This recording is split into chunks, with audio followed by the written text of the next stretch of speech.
Here we have Lotus, Raptor, Skull, and Ruthless on a wonderful journey as we try to figure things out here. Anyway, so we will be sharing our stories. Now, Ruthless, I remember you had said you were still on the fence about sharing your coming out story. Did you want to share it today, or did you decide otherwise? I said, nah. Nah, okay, so Skull, it'll just be me and you then. Alright, do you want to lead off then? Might as well. Let's start this now, shall we? Now, just remember to be respectful, all of you. You are allowed to like just make side commentary. I have no issue with that. I don't know if Skull does, but for when I speak, you're more than welcome to like ask questions and other things like that. That is more than welcome.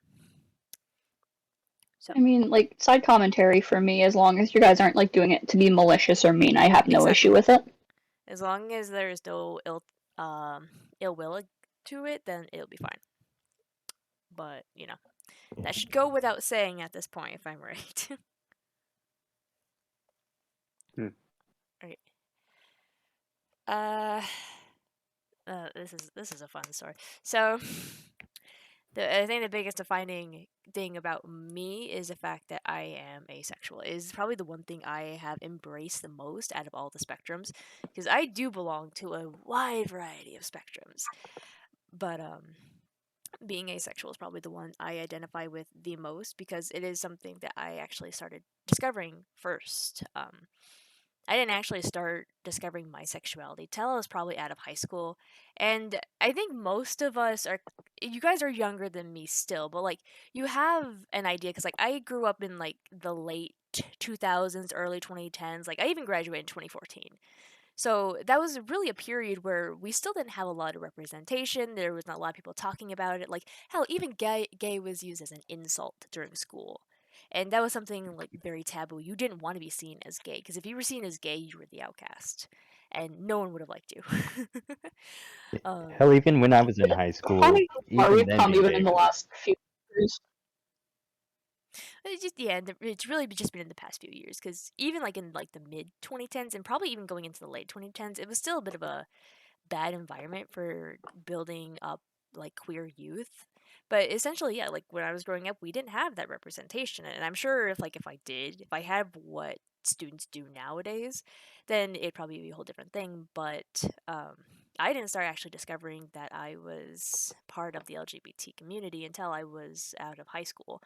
Um, I was very much like the wallflower. I was still an outcast regardless, even if I was labeled as gay or not. Which some people looking at me would have labeled me gay because I was you're kind of like typical stereotypical lesbian in a sense, since I am biologically female, and most people would have seen me with like short hair, kind of awkward, maybe acting a little more masculine and feminine at times. Like people kind of assumed I was a lesbian at times.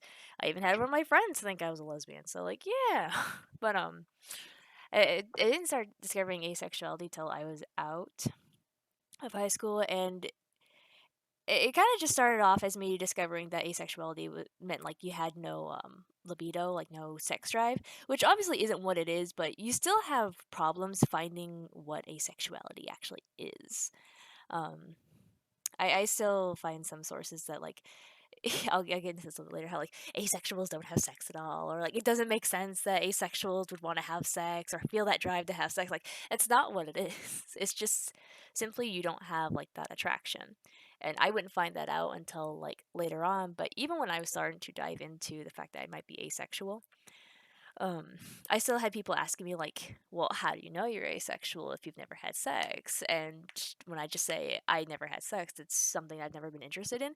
Then you get people who are just like, "Well, then how can you say you are if you've never done this? Like, how do you know you won't like it if you don't do it?" And things like that. Or like, "Oh, you don't know. You just haven't met the right person or had the right experience." It's like that's not what it is.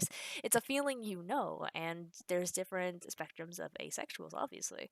Whereas I fall into more of a sex adverse, which means I have no issue when people talk about like sex or like bring up like sexy imagery and things like that. Like that doesn't bother me. But when it's directed towards me, that's when I shut down.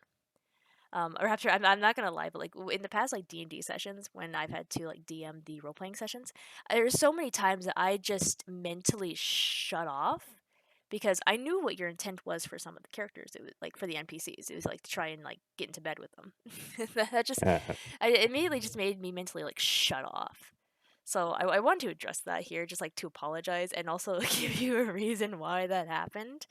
But give you a fair warning on that. But no, like it probably wouldn't be until I was what was it? Maybe like 24 when I actually fully embraced what asexuality what really was. But even then, it was still a bit of a uphill battle with all of, like misinformation, people like throwing doubts my way, and like just a certain expectation that like I had to be with someone, whether it be like male, female, or non-binary, something like that. But it's definitely very different feeling that. And even then, like when you realize you're asexual, you kind of like look back at some of your previous experiences.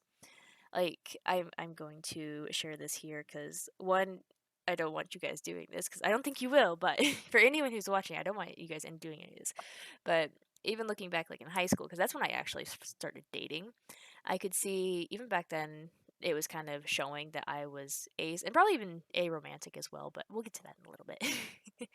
But back then I did have at least one boyfriend, but truth time, I ended up dating him not because I liked him, but because I felt bad for him. And you shouldn't do that. That's really bad. But I was a kid, and kids are stupid. Let's be honest. Yeah. Yes, I heard that, Ruthless. I know, I know all too well. But yes, I know it was bad. Don't worry, I know. But like even when I was with him, I didn't quite feel probably what I should have been feeling. Like I didn't really feel too romantically attached to him.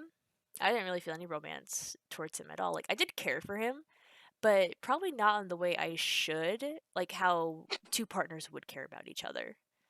Like to my understanding, like that's a whole different level as to how I might feel towards like friends and family or someone who's like obviously like laugh at this phrase if you will, but I'm going to say it regardless. But a zucchini. Ooh. Oh. I'll get to that Oh. in a minute. I'll get to that in a minute too. There is a whole lot of things you don't know quite yet. But Oh. yeah, I know. But like I think it's Just hearing that is just painful. hey, you know what? We need to come up I with think like new names, all right, for stuff, and I'll take the term zucchini, all right? I think it's cute. Okay, thank you. See, Skull thinks it's cute. Thank you. I appreciate that. But anyway, it's like even when I was like dating this guy, like we obviously like teenagers, you'd kiss, make out, that kind of stuff. My only thing I'm thankful for is that he never pushed for sex, which thank gosh. He was very much one of those wait till we're married kind of people, and I'm like, thank God. Yeah. Yeah, I know they still exist, but like you know what, I was thankful for it back then. Um, but I found I got actually very bored during times of intimacy where we would actually like make out. Like we'd start, then I'd be like, "Up, I'm bored. Can we watch TV?" uh, which I mean, it's bad. It's still bad. I mean, and it can come off as neglectful in some cases, especially when you have a more sexually active partner. And it's like, well, I'm sorry, buddy, but that's not something I can really do. And things like like he'd ask like what turns me on or what do I like to do this for that, and I'm just like I don't know. I've never thought about that kind of stuff. In all honesty, that stuff puts me to sleep when I think about it. And it's like no lie, it actually does. If I have problems falling asleep, I just think about sex and I just knock right out like a snap of my fingers. It's actually really funny. I've been doing this since high school and it's fucking great. Well, I mean, it's one way to like go to bed, right? yeah. That's definitely a way to put yourself to sleep. It works. That's all that matters. All as long as it works, that's all that matters. But then there's like one transition more like the adult years. I say adult years. My early adult years, my early 20s. That's when I started like going through a whole bunch of spectrums. Obviously, I know like there was a time where I did think I was like in the more in the transgender spectrum, where I thought I was like a trans man. But I can say that kind of nipped real quickly when I went to visit my family up north. And mind you, these people are, how do I say this? Um, in a small town where it's like one gas station, one main street kind of town. Very Oh. small, um, a lot of white people, a lot of, I wouldn't say rednecks, but like farmers. Very um stuck in their, not really stuck in their ways, but like they don't really So know hey. much better. Ignorant, I guess is a better way to put Yeah. it. But it's not really something I could easily just talk with them about, like, hey, this is what I am, can you guys respect that? Like, no, they're gonna see this is their little girl, their granddaughter, their niece, their cousin, their female cousin, the eldest, basically. They're gonna look to me and see basically what I was born as, what they've always known me to be, which is like a woman, a girl. And even though like I had issue with people calling me a girl, like give me like she her pronouns when I was at work at the time, it didn't really bother me too much when they did it, and I felt a little more at peace after that whole visit. And I actually came to realize it wasn't because I was trans, but more because I didn't really fit into either spectrum. Because I know I do tend to display more like masculine kind of tendencies, but I also do have my feminine moments. I'm still in between both ways, like the way I dress can be either masculine or feminine. I've had people look at me and ask, "Are you a boy or a girl?" which means, I mean, I take that as a compliment because that means that it's working, that I'm non-binary. But that's just me. But I think it more boiled down to that I realized I wasn't a trans man, not because I wanted to be a man, but just because, one, I didn't like how society viewed me as what would be a woman. Because I know most of you are men. Skull, you are a trans man, so you might be able to relate a little bit to this. I'm not sure. I'm not going to say Oh, you won't. definitely.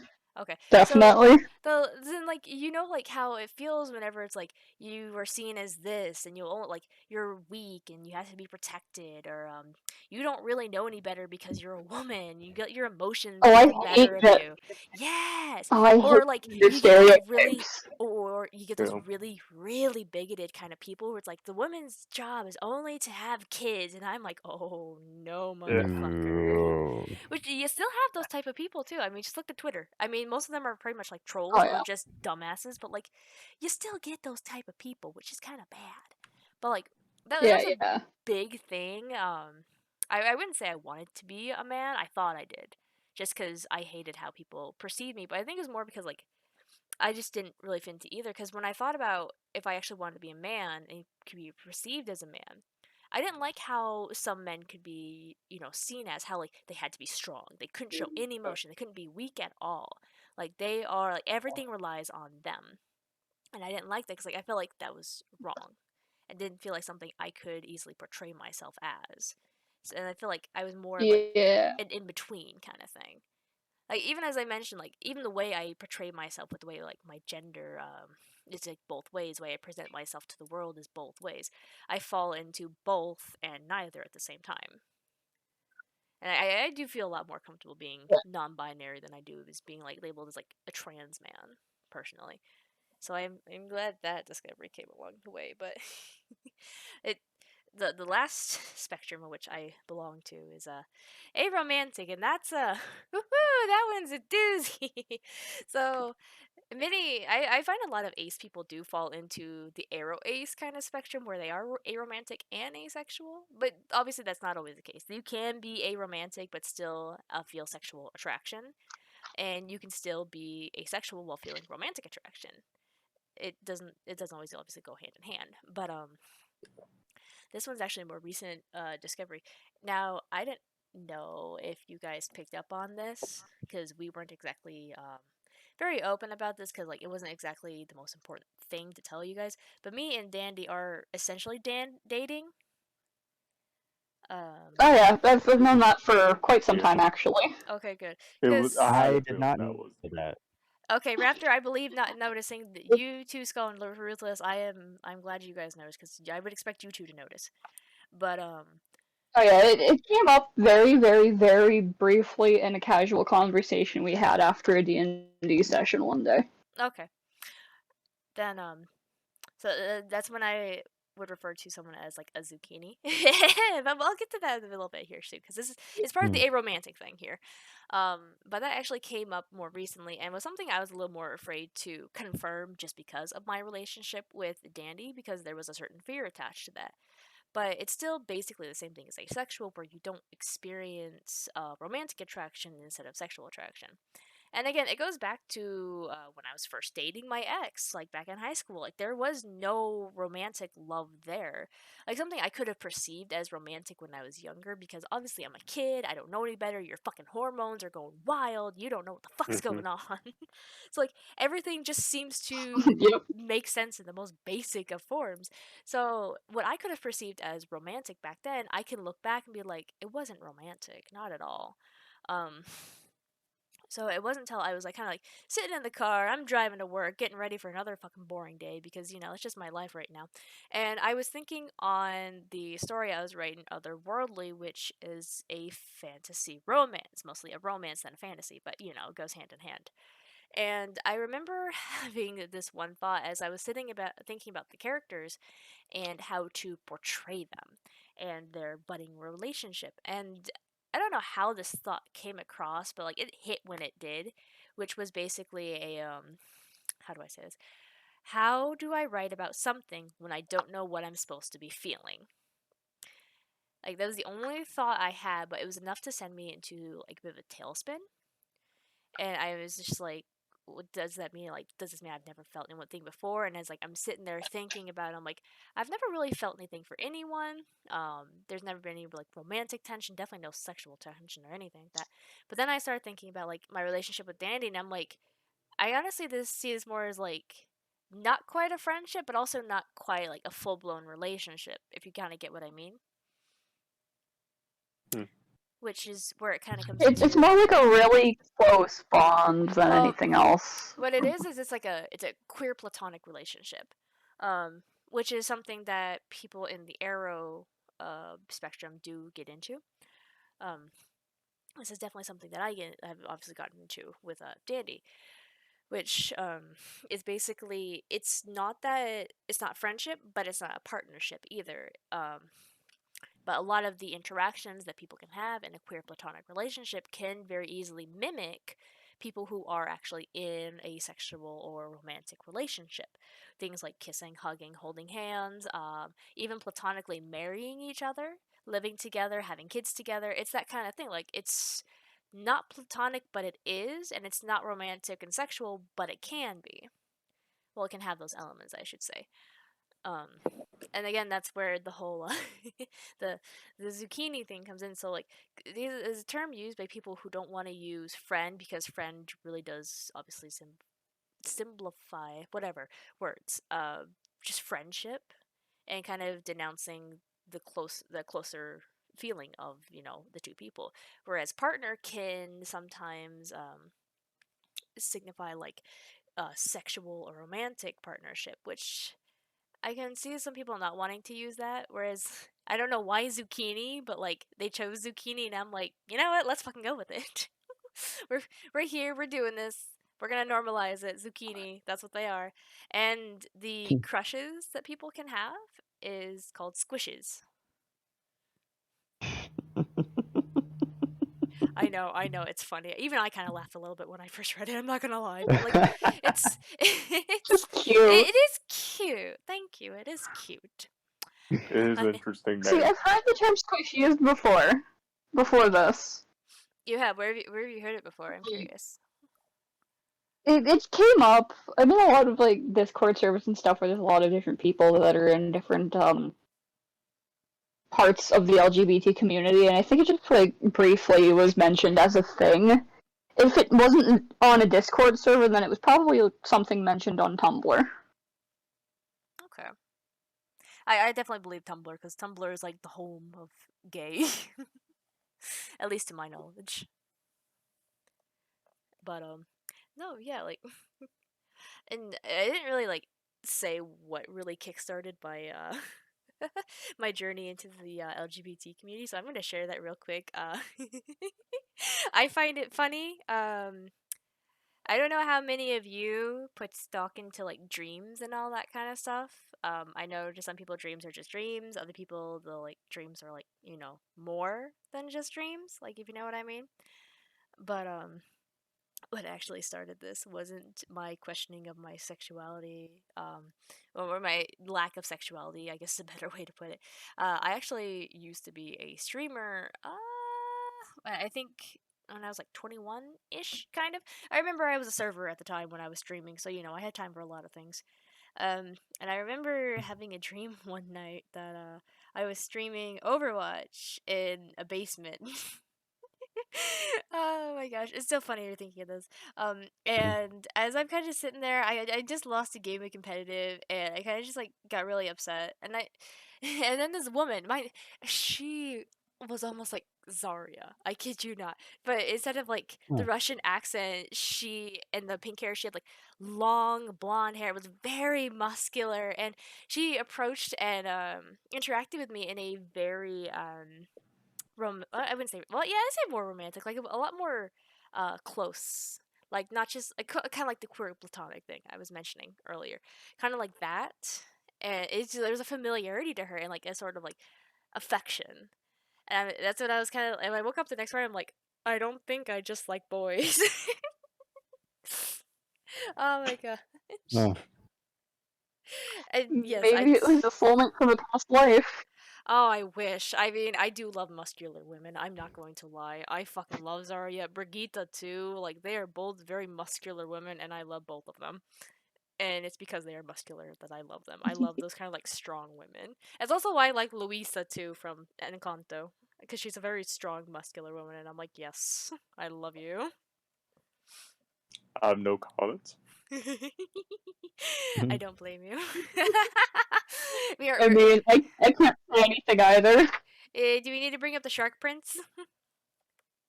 No, We absolutely will. not. We will later. Don't worry. We'll bring it up in a future podcast. Don't you worry. But I've talked Yeah, enough. save it till then. Oh yeah, we will. Not really, but like we will too. Uh, Skull, I've talked enough. Your turn to talk. Okay, so the start of my story is actually kind of funny. Um, when I was about 7 years old, right? Oh. Oh, you know where I'm going with this, don't you? Yep, I do. Okay, so when I was 7, the show Lego Ninjago started airing on TV, Oh, you and started your little thing for the Lego boys. yeah, yeah. Like, man, these Oh. Legos are hot. Come on, they did some buff. What do you expect? Okay, I'm not But gonna. anyways, I'm not gonna discredit you on that. I did see the beach episode essentially where they're all running around. They're like swimming trunks. I'm like, damn, why are they so buff? yeah. So there was that, and that's when I was really just like, yes, boys. Because like in school and stuff, like I never really got along too well, with the girls. Mhm. Because it's like, get away, you're weird, you're not girly, you're not feminine. Mhm. And like, I didn't fit in with the boys either, because the boys would be like, you go away, you're a girl, we don't like girls. Girls But, have cooties. Yeah, basically. So I didn't really like fit in with anyone when I was small. It wasn't until I was about in 7th grade that I really started making friends. And that's kind of when I had my first experience with like talking about the LGBT community. So, throughout that entire time, I mean, obviously with growing up and stuff and where I am now, I understand what some things were. Grade 4 to 6, I want to say, I went through this phase where I was just like overly effeminate and really just trying to push like all the feminine stereotypes to sort of like help myself feel normal. And it made me feel worse about myself than it did. 7th grade comes around, and I ended up meeting this boy. He ended up becoming one of my friends, and I ended up learning about, the LGBT community from him and a couple other people in my class. And it was around then that I really started questioning things and, like how I felt about my identity and stuff. And as I started thinking, I'm not a girl or whatever, or like traditional feminine, that's kind of when I started to realize, like, okay. But my thought process was, okay, if I don't feel like a girl, then, that must mean I can't like boys because, you know, still in that like weird in between being a child and not child mindset and just everything. So I had a girlfriend in 7th grade for a little while, and you know, it's definitely like I with the romance and stuff was fine. Um, Definitely wasn't any sort of like sexual attraction, obviously, but it's definitely like romantically. I am fine with dating women, but I would Right. not seek out a sexual relationship with a woman. Um, Around that time as well, I kind of realized that my pronouns don't fit with, what I was assigned at birth. So grade 7, 8, I experimented with they, them pronouns for a bit, and that didn't feel quite right either. Um, Halfway through 8th grade, that's kind of when it clicked for me. Not she, not they, he. It just fit.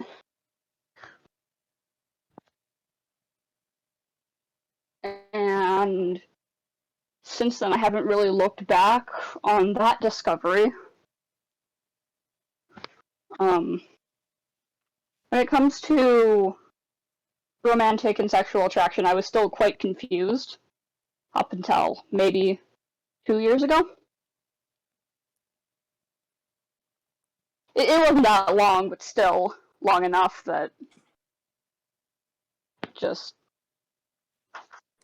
for quite some time I thought, okay, pansexuality, because for people it doesn't matter to me really what you are physically. I more look for the personality. But discovering that, I realized that's more for romantic. This is probably like really awkward storytelling, but you know, You're just doing a better job than me. uh, I just jumped from point A to D, then back to B, then all the way to Z, and then back up to A. I'm I'm trying here. I mean, you're already Um, doing better than me, so don't worry. yeah. Anyway, go on. Um, more recently, I kind of realized that like it's not necessarily like just I am boy. I can also I really don't care what people call me so long as it's not like feminine pronouns or like that feminine association. Right. Yes.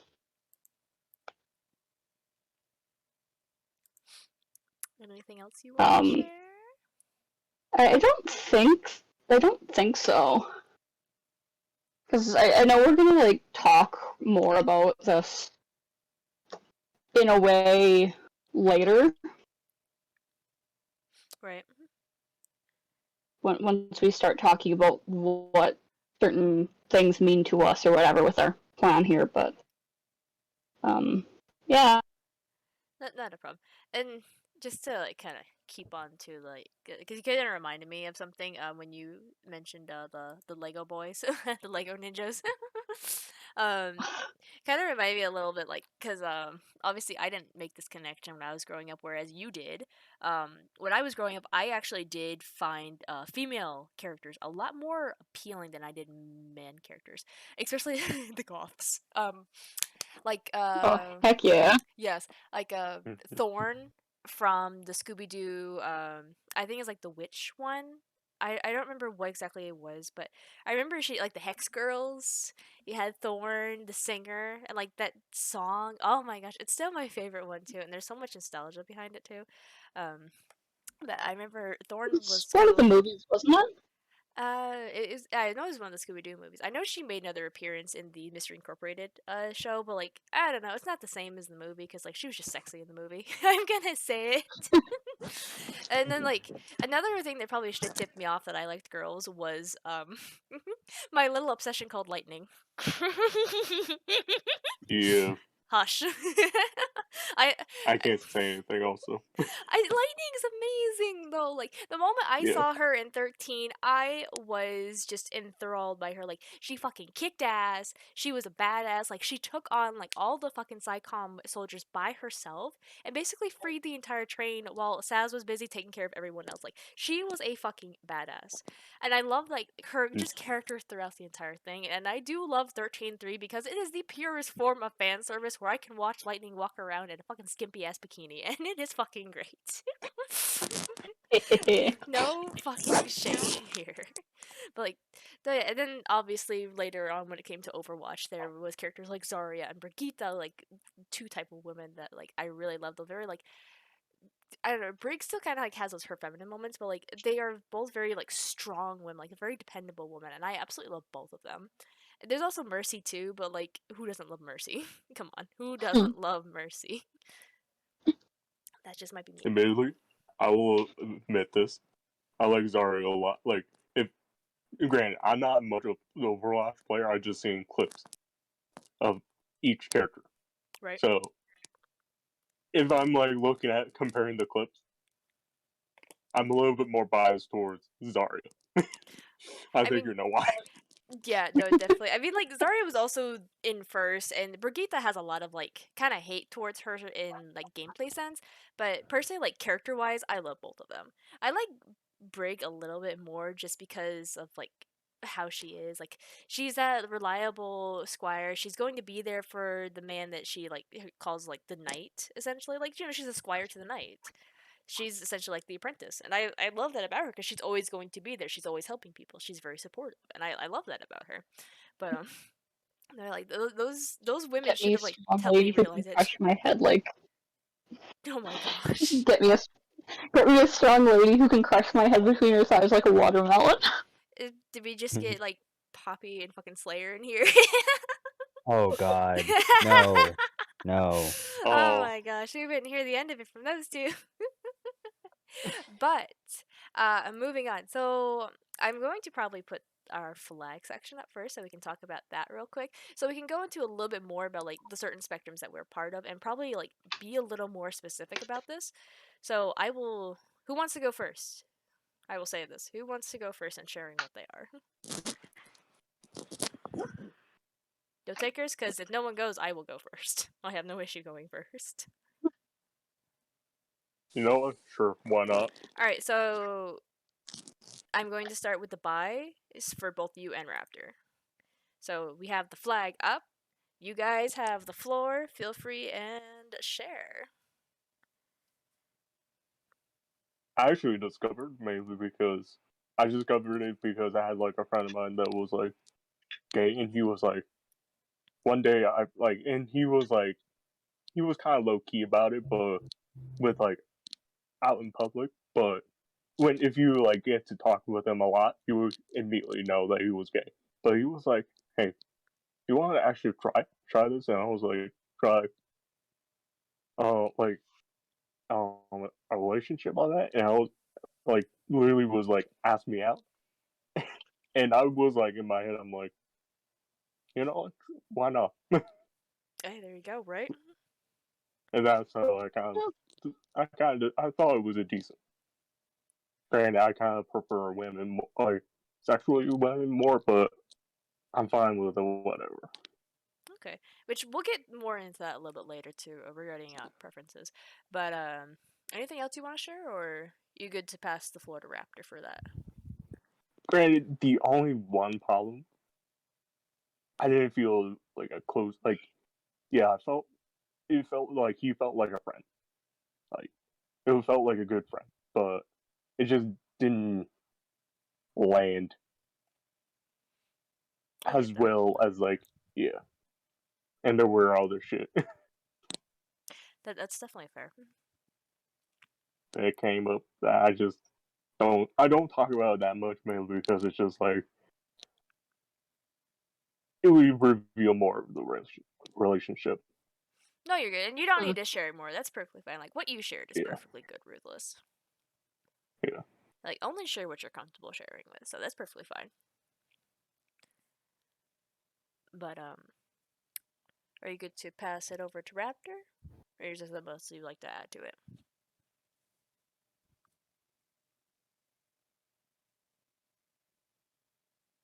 Okay, Raptor.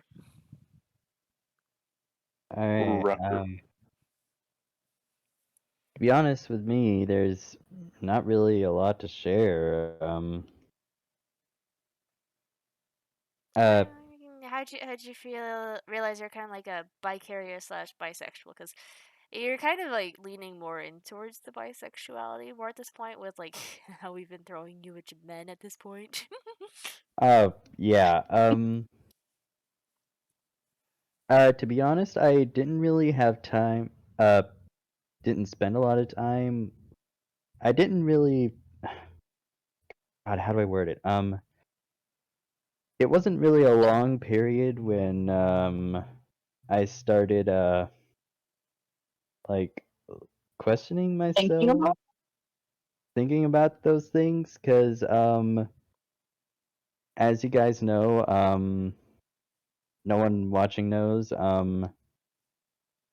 I used to be in a sort of a homophobic religion. A cult. Yeah, and yeah, that's kind of when and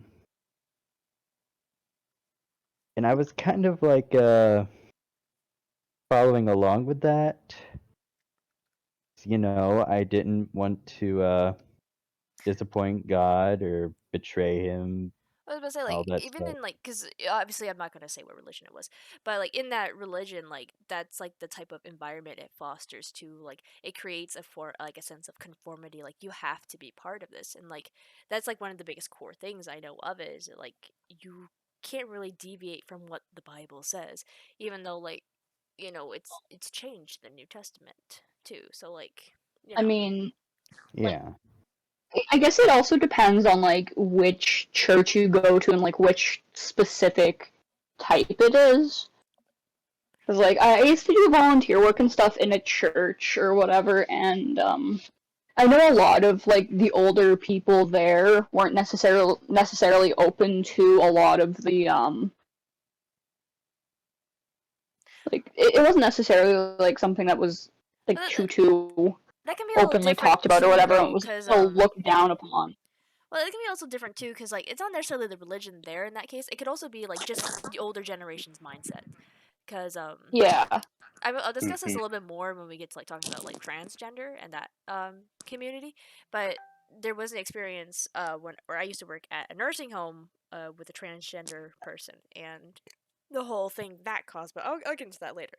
But yeah, without saying what religion Raptor was part of, I can say like the Hmm. type of environment that was. It was meant to foster conformity. It was definitely a like what you can say like in the purest sense and form of a cult, essentially. Oh, yeah. Hmm. People don't say it's a cult, which honestly surprises me, but I just think it's it. people within the religion don't say it's a cult, because like you find people outside of the religion and people I guess who have left it do call it a cult. I've heard a lot But of then again, people refer to it as that.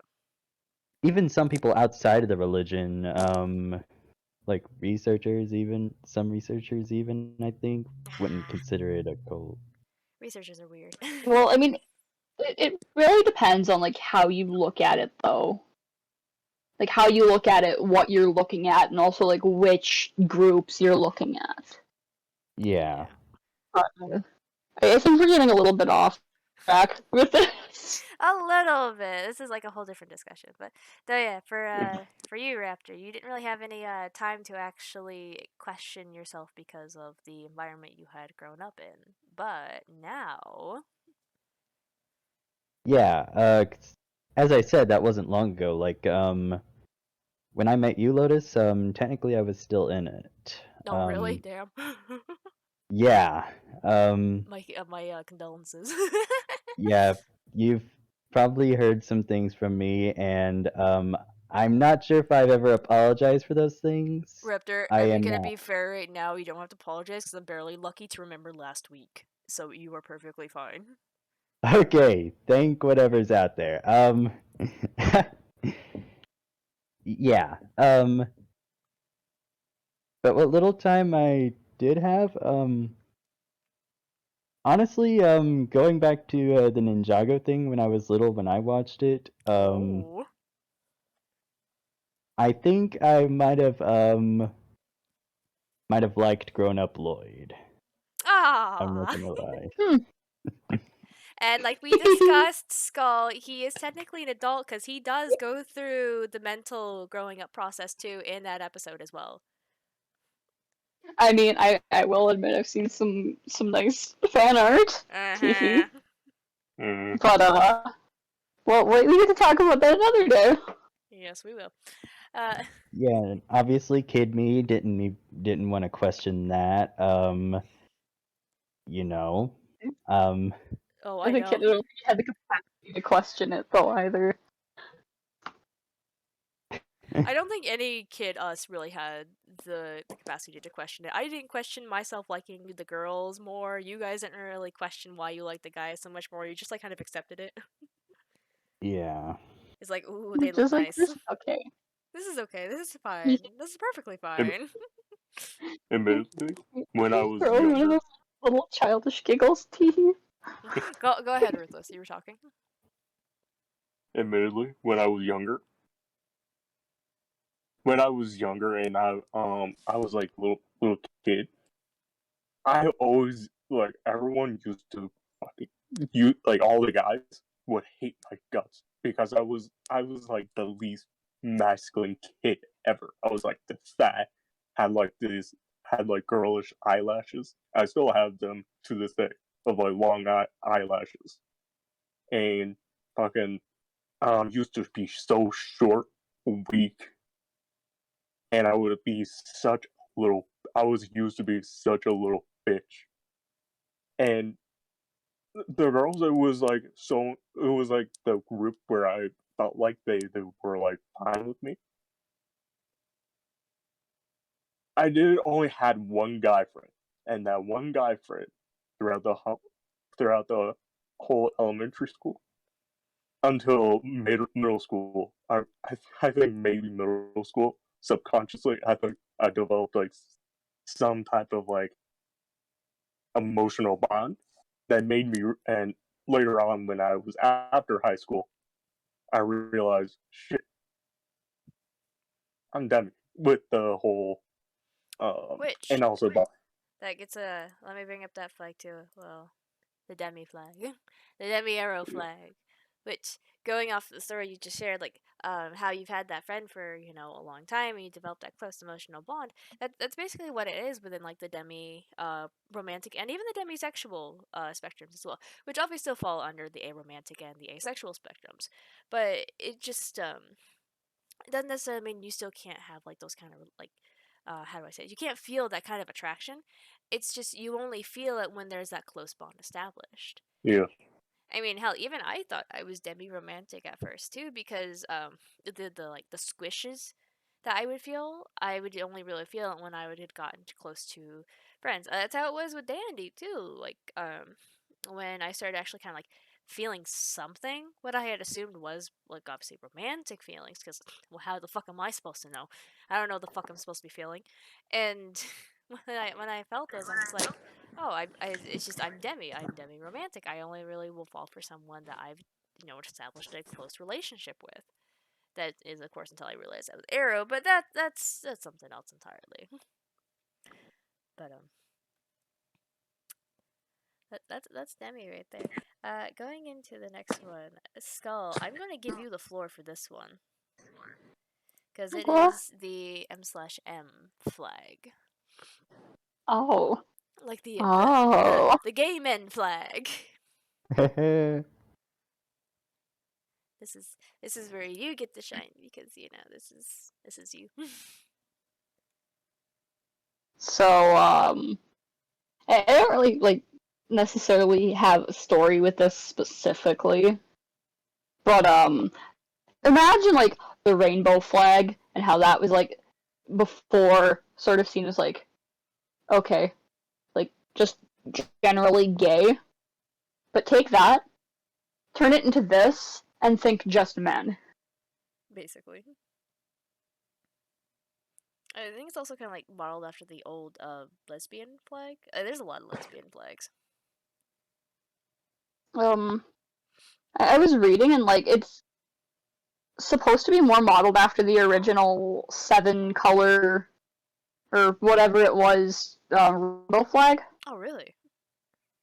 Well, she. just with different colors. Yeah, and I think a couple of different meanings. I was looking at it and I thought it was pretty interesting, but just that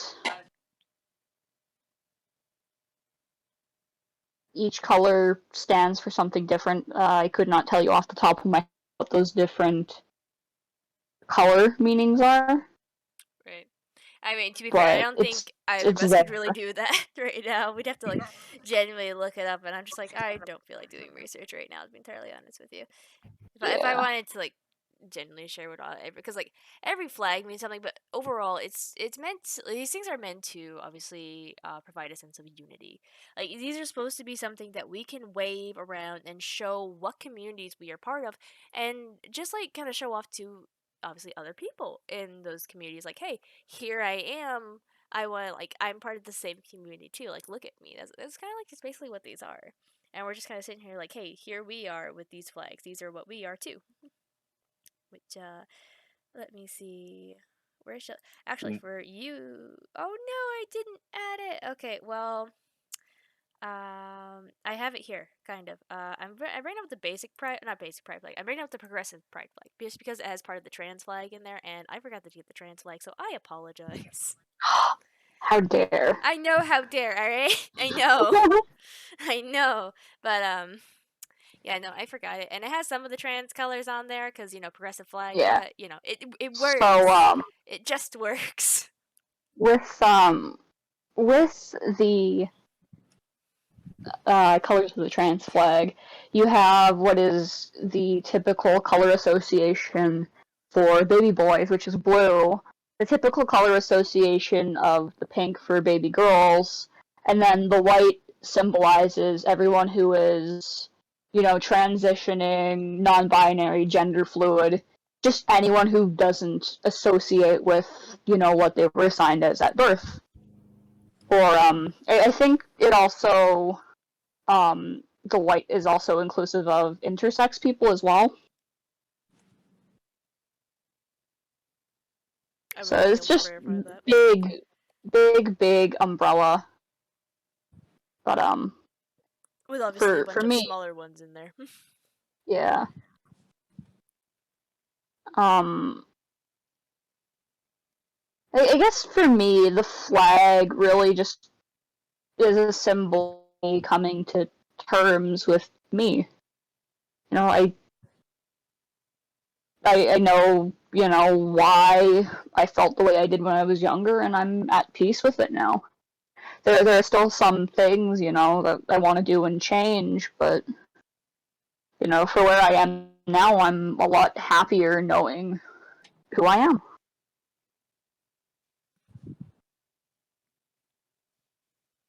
No, that's good. And while we're on the topic of like trans gender, I do want to share one story. It's not necessarily my story, but it's one I kind of saw unfold, and it kind of also goes into earlier how you were talking about like older people not really accepting these ideas. When I used to work at a nursing home, and it was a fun time. Mhm. That was, I believe, towards the end of the time when I was a housekeeper, which I think I was a housekeeper there for maybe about a year before I switched over to dietary. But right when they were kind of like making changes, they kind of sold the department out to like another kind of company. They got rid of the supervisor we did have and brought in a new supervisor. Now, at the time when they came in, their name I think was John. John, I think. I could be wrong, but um, and this is where some of the issues like came in with more the like elderly folk. Oh, there's Dandy following, with the elderly folk, because when John had came in, it wasn't, I think maybe about a week after they came in, they kind of made an announcement to, I think it was first the housekeeping department and then like obviously to the other supervisors, was that they would begin transitioning and that they would no longer be called John, but they would be known as Sarah. Yes. Ooh. She was transgender and she started her transition when she joined us, like after she joined us. Obviously this caused some issues because like you're surrounded by a bunch of old folks. That's it's like even when Yeah. I Yeah. was walking around amongst the old folks, every so often I'd hear them call out, "Hey, mister, come over here." And I'd have to like roll my eyes and head on over and be like, "What do you need, sir?" Because they saw me as a man because of my short hairstyle. Because I had a short hairstyle, they assumed I was a man. That's kind of how it was. And with Sarah coming in and being her transitioning afterwards, you still had a lot of the old folks still referring to her as, her dead name, referring to her as a he, him, even though, like, you could tell there was a clear difference, like, she was starting to wear more feminine clothes. You could see they were starting to begin the transition there. And I think what really got under my skin a little bit was how some of the staff was actually handling it. And mind you, these are people who are, like, maybe a little older than me, like some people like in their 20s at the time when I was like 18, 19. So I was still like a teenager technically. But these people who are in their 20s and they're just like, "Ah, man, it sucks now. He was so cute when before he started doing all this." Like still kind of like being disrespectful in that regard, where like referring to her as a he Oh. him. And Wow. I didn't really hear them refer to her as like by her dead name, but it was still the kind of thing like, "Oh, it's such a shame." And then obviously like I'm stuck with some of the older housekeepers who are just like, "But I don't understand. What does all this mean?" Like trying to understand it to them, but they're not going to understand it because they just can't, Yeah. kind of like, and not say that they Well, can't, but like they have difficulty I don't understanding think it. it's. It's Yeah. more of a difficulty because like Or you go around in or if it's not a circles. difficulty, For some or it if it's is a not. difficulty. Like because I was trying to Yeah. explain it to ex laundry person, and she just like as I was trying to explain it to her, she just kind of like look away and like you could see the confusion as she tried to like puzzle it together, kind of like what the fuck does this all mean? Like she doesn't understand it, and like Yeah. For some people, it's definitely like not being able to understand it, and for others, it could have just been like refusing to accept and understand it. yeah, Mhm. basically. And that's just kind of like how it is, and like you still see it too, especially with like popular, like not really say popular, like with YouTubers and other content creators, like those who either like are transitioning or have fully transitioned. Like I'm not gonna lie, those that have fully transitioned look amazing, but there you still have those people who are going to be like, "You don't look like this," or "You'll never be a real this," and I'm just like, that's not nice. That's not good. Like it's Yeah. just it's very bad, and Yeah. it's Yeah. definitely something to avoid. But and then like we don't want to talk about JK Rowling because that's a whole nother thing. Ooh, boy, that's a whole nother Yeah. thing. But Yeah. There's this YouTuber that I watch sometimes, and he makes like a lot of LGBT focused content, and he's trans, and he gets a lot of people in and out of the community being like, "Oh, um, this is this," or he'll get people calling him delusional oh for dear, being trans. And like, granted, it's a lot of the more religious people who are very much on the side of like, this isn't a real thing, this isn't an acceptable thing, Yeah. saying they're delusional. And then you have other people where it's like, oh, you can't be both trans and gay. it falls under the same umbrella term though. Like everything's gay when it comes to like the community. I mean, it's why we have our progressive flag here. It's like, yeah, it's like it's definitely like an umbrella term. Gay is become an umbrella term. It's not just to refer to like two men who are in love. It is a full umbrella term, because I've heard people kind of like be like, what is it, like non-binary people who just like call themselves gay, and you have commenters like, how can you be gay, how can you call yourself gay if you don't associate with either gender when it comes to people that they like. And it's like, dude, it's an umbrella term now. It's, yeah, it's exhausting. Like, But it reminds me of a stupid D&D meme I once saw. oh no. But I'll share that with you guys another time, though. okay. Yeah. The next one I want to share, which I believe is more for me and Skull, maybe Ruthless, the Pansexual Flag. Yep. And I think I can qualify for that. it's like, he's like, you I either can't. I'm not. it's either 100% sure of bisexual or pansexual, right?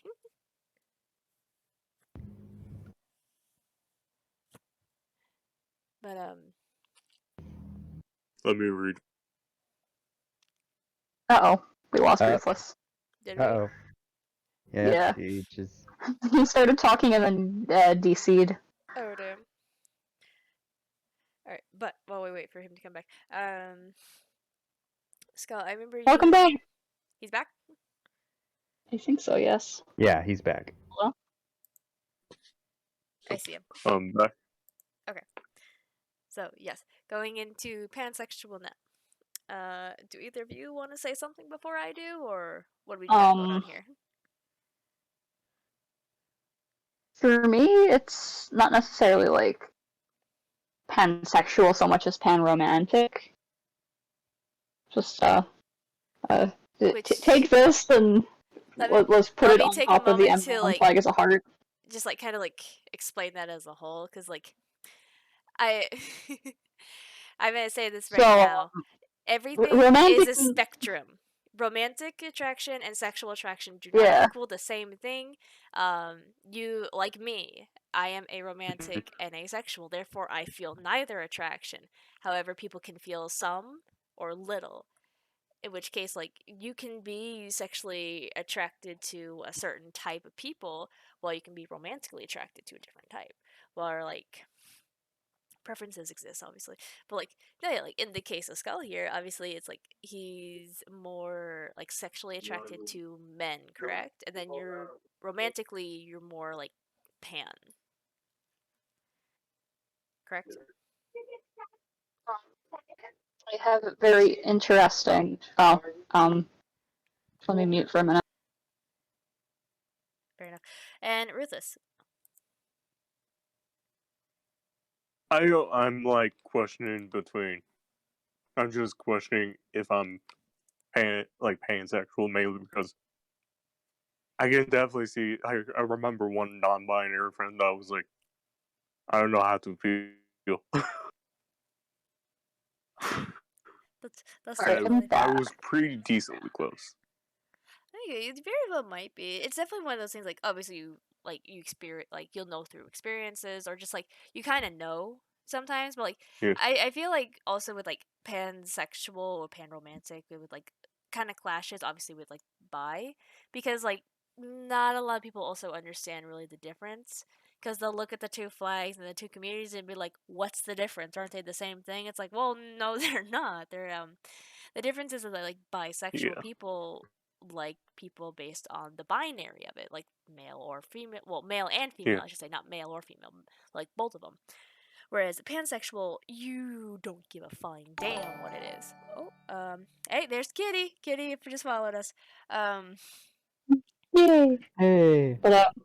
But I guess in that regard, with me, it's like, I mean, for me, and like, I'd say like, technically, you could call me pansexual, panromantic, but it's easier for me to just say straight up gay because it's a very, very, very conditional, like, there are very few exceptions I want, like, not necessarily like exceptions, but like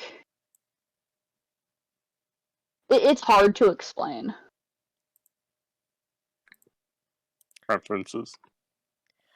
It kind of along that line, but like I think it's more like just it's a little bit. people understanding it. It's like saying what you are versus what people can understand. Because I kind of forgot to Yeah, mention this, but like even because before I actually fully committed, not really fully committed, but like thought I was like a trans man, I kind of like took the baby step saying I was trans masculine. Um, because a friend of mine that I had met at the time was trans feminine, and I'd never known that term before. So I'm just like, is there like a masculine form of that? And of course there was. So, like I was identifying with that, but it was usually easier to tell people I was a trans man than it was to be like trans masculine. Because once you tell them you're like trans masculine, it's like, well, what the fuck does that mean? It's like, well, then you have to explain it, and then they still don't fucking understand you. yeah. That's Mhm. kind of what this is. But romantically, I just more for personality. If you've got a like personality that just A personality that you're attracted to, essentially. yeah. Which I mean, it's definitely It, fair, and we'll get like a little more into like preferences here in a little bit. Like, well, not really in a little bit, but yeah. like soon-ish, kind of. We'll see. But I am going to take away the pan flag. Well, not just go. Well, do you guys have anything else you want to add? No. Okay. All right, and I'm going to move into actually the non-binary flag. Maybe yes. Can we? There we go. It works. Haha. So this is something that I fall more into, and it is under the umbrella term of transgender because obviously it is not falling within like the your gender does not fall into like what you were assigned to at birth, like sex wise. And yes, gender and sex are two different things. Biological sex exists. We are not denying it, but gender is basically how you perceive yourself. Sex is what you were born as. There is a difference. Yes. We know. Don't you Mhm. worry.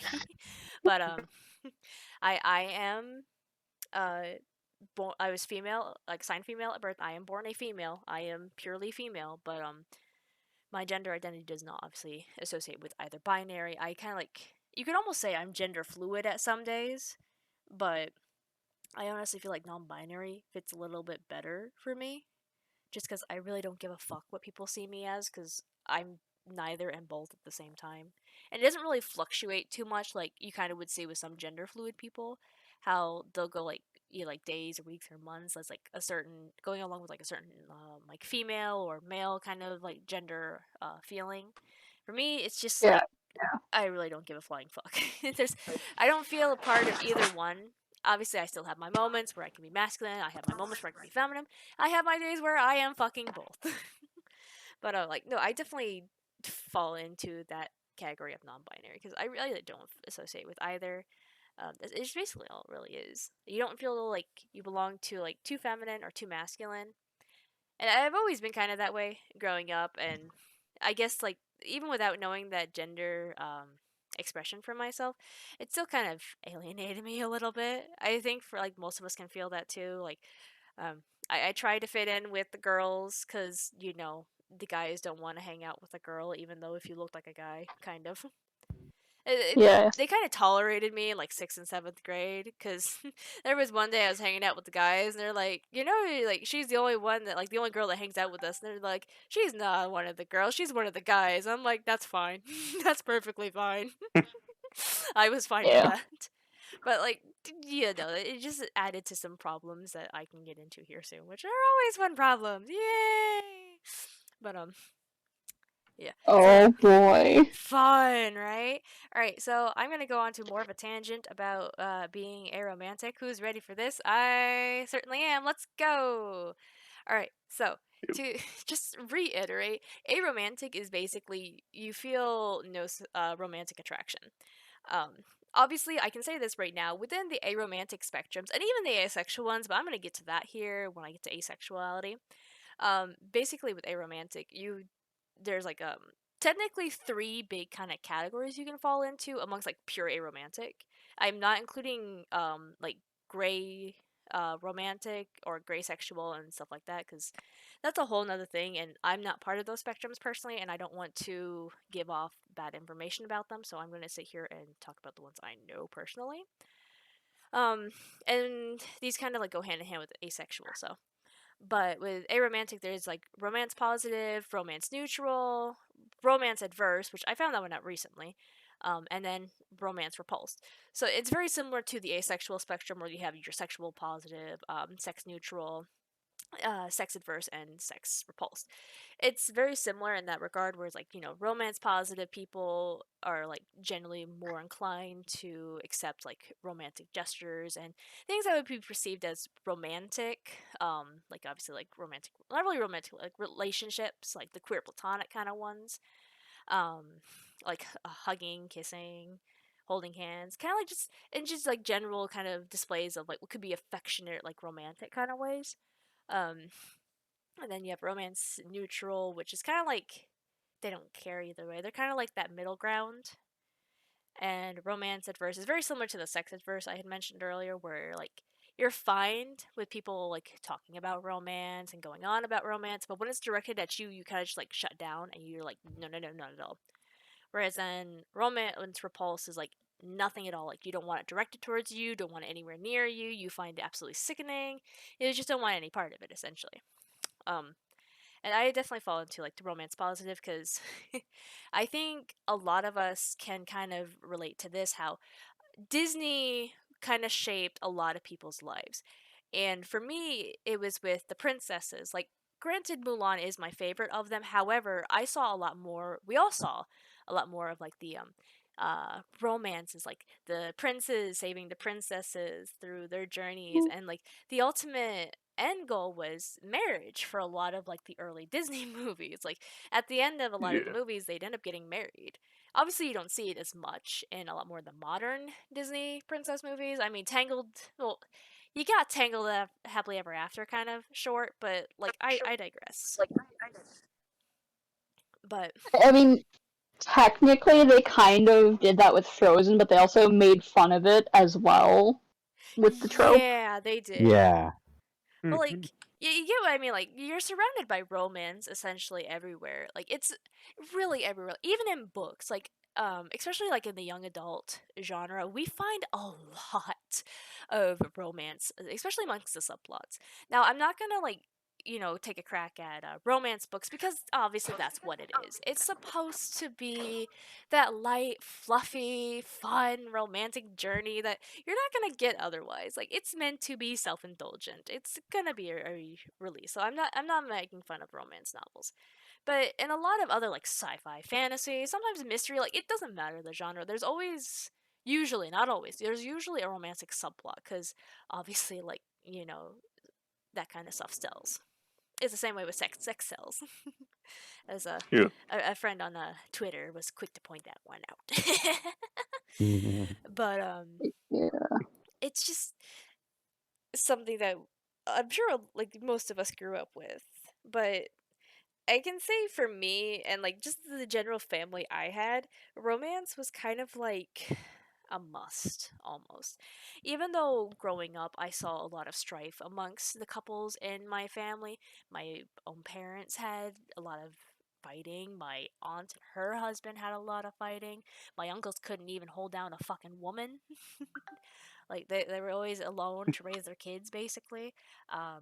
My grandparents end up getting Right. separated, and that's a whole nother thing. Like I kind of grew up like expecting, having that expectation where I had to be in a romance, like a romantic relationship at some point, but then also thinking at the same time, what's the fucking point if it just leads to this, leading to all these people kind of like falling apart essentially.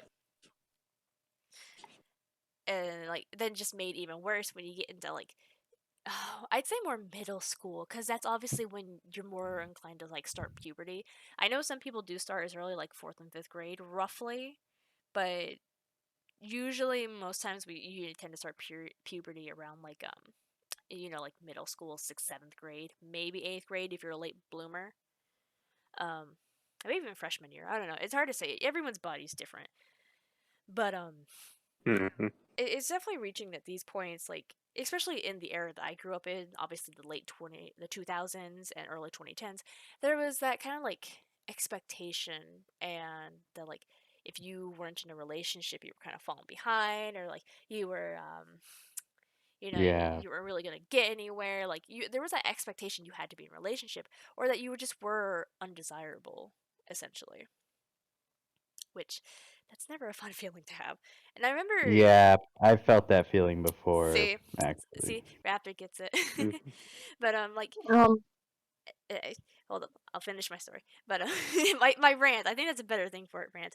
But going through like middle school, there was obviously I didn't really actively seek out kind of like partners. I mean, I did have like one crush, I'd say in quotes, just because I felt like I was falling behind my friends, whereas they were all going off and dating and having boyfriends and things like that. And I kind of felt a little left out, like I was still a child amongst these people who were growing into women, and I just felt so left out that it really didn't help, especially because like my self-esteem took a tank when like no one had any interest in me at all growing through middle school, which really hurt.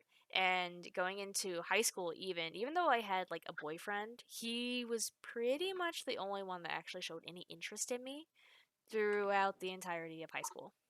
I was one other person, but I don't count him because he was just trying to hit it and quit it, and those people don't count because they're just going for sex, and that they never count. They never count. you know, along that sort of line, one thing I really hate, especially with like expectations in like high school and middle school and stuff, and just like general things. Why is it that a guy can sleep like a guy in high school can sleep with several women and be slated for it and have people like think, but as soon as a woman sleeps with She's seen as a more than whore. one guy, she's automatically Yeah, a slut. See, I that also was something hate that bothered me too. So same. even when sorry to cut you off with this, but I'm off on a tangent.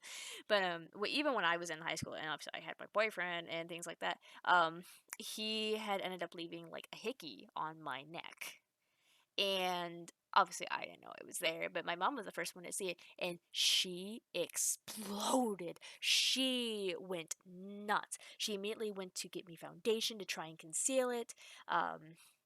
She told me I was such a bad girl for letting him do that to me, that I'm so grateful that my father didn't see, and how everyone would see me as a slut for letting him do that to me. And I'm just like, oh my gosh. Yes, welcome to being a daughter. And the expectations that come with them. But no, it's definitely going right there with what Skull said, because like you definitely see all these guys who are just like, "Yay, guess who I just slept with," and getting a whole bunch of like high fives and stuff like that. Whereas then like I girls, when they yeah. sleep with someone, it's like, "Oh my gosh, did you hear she's such a fucking slut?" High school's I fucking hate awful. yeah. Go ahead. Even in high school, when when someone, even if I did that, when I did that, I kind of kept it like low key. I didn't even say it, spread it. Like I hated when someone like talked about like some experience they had with someone. That just felt gross to me, or even bragging about it. It's Well, just it's like, like yeah. Well, it's like it's not something you really need to hear either. Like that's something you did in your own time. yeah, I'm assuming like your room or like their room, whatever. Like somewhere where it's like it's the two of you. You're there. You're together. You're the only two people who need to know about it. You don't need to yeah, go around and like flaunt it. Essentially. yeah. I admittedly I used to have like had such a huge as ego that granted, it developed because of the fact that I was just abused so fucking much and I was picked on so much that when I started to feel like I had power and I felt like big about myself, I was a dick afterwards. A massive dick. Until I had someone humble my ass to the fucking ground and had opened my eyes. Forcefully opening up my eyes. And I felt like I felt that sense.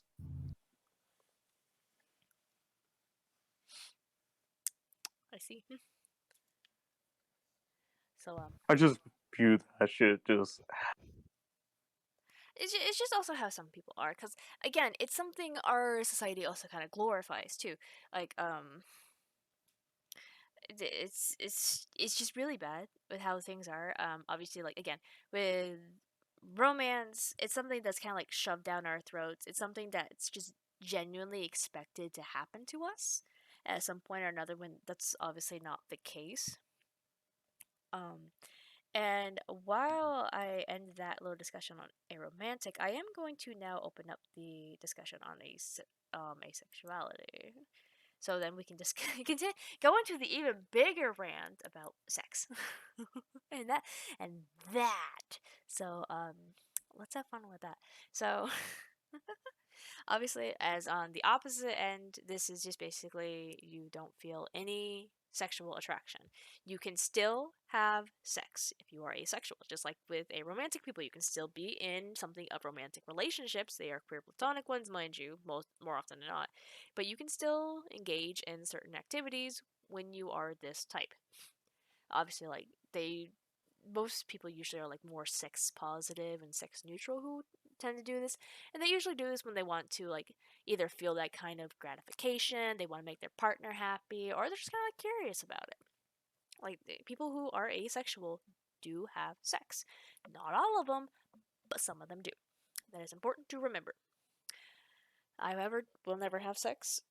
um at least maybe not with a man. I don't know. So this is where it gets really weird. So I will not tolerate the idea or notion or anything of having a sexual relationship with a man. This is kind of where things get a little weird for me with asexuality. Because I can't really fully say if I am fully this or not, because it's a little hard to say. But I know, at least when it comes to men, I am sex adverse, because I just do not like the idea of having sex with a man. And it's actually kind of what made me think I was a lesbian after that dream I had, because I always had thought, like, well, I don't really want to have sex with a man, and because sex is kind of part of the relationships that you have, that you gotta have sex to be a partner fully, then it was something like, oh, well, then I'm this. There's no way I'm asexual. I'm just a lesbian. I just want to have sex with women instead. That's all it is. But when I try to like think about that, it just doesn't actually like it doesn't really go anywhere. It just doesn't exist actually. I don't know. It's weird. I can't really say if I would rather have sex with women, honestly, because I've actually never had a girlfriend. I wish I could, but like that's that's weird. You know how it's how some people can be when it comes to the same sex. It's like you either are very open with a lot of people and just keep shooting your shots, or you just don't try and you're just like, man, I wish they were gay, not knowing they might be gay. It's that kind of thing. And that's my kind of experience for like a year or two, and I thought it was a lesbian because I refused to admit that I was asexual at the time, because people.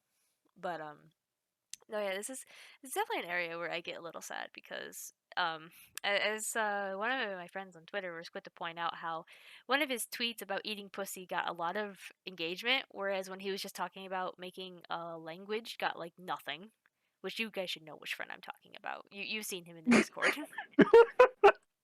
I kid you not. I saw that, and then like my comment to him is like, well, you know what they say, sex sells, and he's like, yeah, you're not wrong, and I'm like, I know I'm not. That's the problem.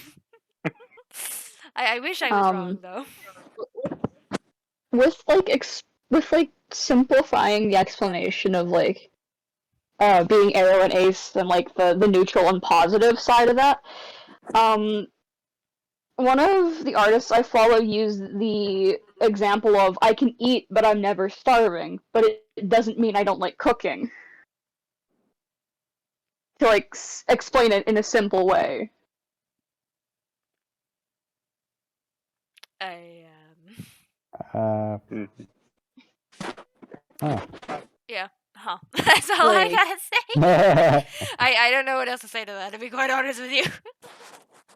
uh, I don't get it. it makes sense, but it doesn't. Yeah, I was just sitting here like, I don't fucking get it, but maybe that's just because I'm, Yeah, I don't get it either. Okay, good. I'm not the only idiot here. Thank you. I don't So I feel sort of get alone. it. I sort of get it. I Okay, sort good. of. So you Not you two completely. get it. Me and Raptor are the two idiots sitting in the corner trying to figure it out. Well, it's like, um, you can feel, but like you're not necessarily like needing to eat the meal. Like it's not necessarily something you crave. Like a snack, right? Like Yeah, you sort don't of like that. need, like you don't need to eat it, but you just feel it's just like it's there, just be there. It's not something you need, but you can have it. Yeah. Gold, this is putting dirty shit into my head. Go just sit in the corner. Right? You're gonna go sit in the corner alone. I'm leaving you alone now. Bye bye. All right. So I know you mentioned this before, Skull. I don't know how much part of this community you are, but I'm going to share about it. But that is the polyamorous community. And the flag that I'm sharing is the more updated version because people don't like the old one, and this is the current new one. I think it's hard to say. There's like a bunch of designs, and I personally like this one the most, so I went with this one. But I know you had like mentioned in passing you were poly, but I don't know like obviously like how far that goes for you. The This is one that like sort of like with where I am right now. It's like I understand it, but I don't think it's something like I can put into a coherent explanation. I might be able to then. So even before I realized I was Arrow Ace and wanted to do more of the queer platonic relationships with usually, and I'm gonna say this usually, they are not like monogamous. They're usually open.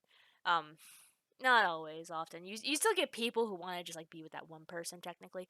But for me, I do fall into the poly category because I've always been the type of person to. This could also be because of my experiences in life. I know earlier I had mentioned I'd always seen relatives that were married and how they were always bickering and fighting, and it just led to a lot of strife that to me felt like was unnecessary. And maybe it's just like because of how I grew up personally and just like how I saw the world, and no one was really there to like shape how I should have seen the world. I kind of was more or less left on my own. Like my mother was always busy, my father was always busy. Like I never dared to go near my father, and I'm not gonna lie, like that man was scary when I was a kid. He didn't do anything bad to us. It was just he was always very grouchy, and you know how grouchy people can be. They're no fun. But I didn't really have anyone to really influence my worldview, so I would always just like look at these kind of things and be like, "What's the point?" But I was also that type of person to never ask questions because it was kind of like be into me, not really be into me, but like pounded into my head that you need to like shut the fuck up and not say a damn word. Like for the majority of my like childhood, I was silent. I did not say a damn thing. Mostly because I was discouraged too. But look at me now. um, but I just remember seeing all this and I'd be like, why don't they just love everyone? Why do they have to like stay with each other and be miserable? Like, why do they have to do this thing? And it's something that kind of carried over into even my adult years, like sitting here now and looking at it, I'm like, I don't think I myself could just commit to one person. Not to say like I have commitment issues or anything like that. It's just I personally think it's very selfish to love just one person. I know that sounds very odd because you have this society where we kind of glorify monogamous relationships where it has to be a man and a woman or a woman and a woman or a man and a man or like non-binary or whatever the case might be. But we definitely kind of like glorify it, and I don't know, it feels like it brings up a lot of suffering in turn. Whereas you could easily just be like, hey, we'll do this thing, and then we'll just also do it with like other people if we want to. it's also where like communication comes into play because like you have to be communicative in these kind of relationships. You have to be like, okay, I need to set this day to be with this person. I need to talk to this person. I need to make sure everyone knows what's going on. It's that kind of thing. Like it's something that's easy to do Yeah. in practice, and it is easy, but like you have those people who probably can't do it. And I think "can't's" the wrong word, but they would have more difficulty doing it because obviously you do have more people, not really more people. You have those people who are more like jealous and envious and kind of things, and that really has no place in kind of like a polyamorous setting. Yeah. Yeah, you can't be that kind of person and kind of like try to have multiple partners. And I always find it funny. Like I know you kind of bring it up in jokes, Skull, but it's like why settle for one when you can have them all? Yeah. It's like why do we have to choose? I think that's always something that also got to me. Like watching like anything that had to do with like romance or reading anything, watching anything that had to do with like love triangles and stuff God, like that. yeah. Like God, I hate love it's like triangles. why do we have to choose? Why can't we have It's both? like it's like shut up, hold his hand, give him a kiss, and then Yeah. give the other a kiss. Just shut Yes, up, that's all you deal have to with it. do. Like, there's no need for these love triangles. Like, I get that they create like tension and drama, which is what we want. But like, why don't we just like have both? Or if it's more than one person, why can't we just have all of them? Why can't we all just get along? Like, clearly there's some sort of level of attraction here. And it's made even worse whenever people write these love triangles and like the rivals have more chemistry with each other than they actually do with the main girl or guy. That's what makes it great. It's why I Um, ship like obviously like going into like the miraculous fandom. It's why I ship like Marinette Kagami and then Luca and Adrian because like they just have so much better chemistry. Even if it's not on screen, it's definitely like the personalities. It's the oh problem. my god. I need a writer to give me the love triangle trope, except the two quote unquote rivals realize they have feelings for each other and they're like, screw the main character. Oh Please. my gosh, it's like yeah, fuck this. We're gonna go our own way. We don't need you anymore. Oh, that would be great. I'm sure it exists out there somewhere. But like, you get what I mean? Like, why fight when we can just all love each other? That's kind of my thing with like the poly thing. It's like, I don't want to like necessarily choose because I feel like I am capable of loving more than one person. I know I am. Yeah. I've had to love more than one person. If not, obviously I can't really do it romantically because I don't really feel those kind of feelings. But I know I am capable of showing that level of affection and caring towards more than one person at a time, and I find more gratification from it as well. It's why, like, I even told Dandy, I'm like, look, if we're going to do this, I want you. Ghost just said something. Pass it on. Oh my gosh, Ghost, you're so mean. I am not baby Okay. muncher. It's only funny if you have the full context. Well, I'm sure Thank you, Ghost. Oh, Ghost. well. Well, thank you for It's joining us, only Ghost, funny and if you thank have you. the context.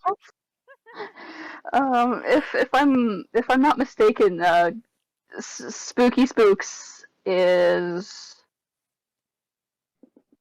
Yes, either you are. Ghost or my cousin? Question mark. I'm sure you'll find out It's here one of soon. them. But Skull, how would you try to describe your like experience with being poly? Like just feelings more than Um, anything.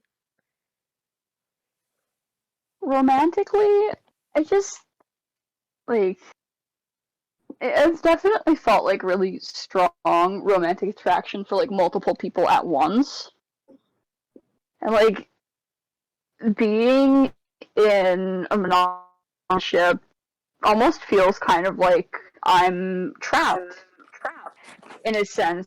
Just like yeah, it's a person I love, and it's like that's something that I enjoy, but at the same time, it's like You I feel get like you this could be feeling doing of like more. You'd be giving more, essentially. yeah, yeah. I've definitely felt that, even if like not just with me, because like obviously I made it very clear to my zucchini that like um I don't intend to have a monogamous relationship. Like, if the time does come that, like, even if either of us, because I made it clear to him too, like, if you ever have feelings for anyone else, you're more than welcome to pursue them. Like, I will hold nothing against you. I fully encourage it, and obviously, it's something new for him too. He's never had these kind of relationships before. It's always been monogamous, because again, that's just the society we live in. But again, it's very similar with you. Like, even when I was with my ex, there were some times where I felt kind of trapped, just kind of being with him. And I wouldn't say necessarily it's because we have like commitment issues, but like you can still feel trapped by something. Um, and people's love can very easily make you feel trapped. So I definitely Yeah. feel that there. And again, like, Well, it really doesn't help when like some people and I understand why some people polyamorous relationships or like open relationships are like they're not necessarily like as comfortable with it now, and it's because they're not, oh, it's an open relationship. I mean, I have to communicate. I don't have to like, or we can do whatever. Like, I don't have to say I'm doing this because they'll understand. And that's one thing that people don't always seem to get is that even if you're in a polyamorous relationship or like there's an open relationship, if you don't communicate, it's still cheating. it definitely is, Yeah. because like that's where you get into that line. Like, even if you do have multiple partners, um, you have to communicate, because the moment you stop communicating, it does become cheating. I will say that right now. I do Yeah. definitely agree with that. Or, the lack of communication in polycules and stuff is why most of them fail, is because one person eventually starts to feel left out and there's not enough communication. Exactly. And obviously there's gonna be like some exceptions to this, as long as like the ground rules have been established first. Because I know, like, with Dandy, we were talking about it one day, and he asked if like, if, because obviously I'm not ever gonna have sex with him. I've made it clear the type of bisexual I am. And he asked if he wanted me to ever tell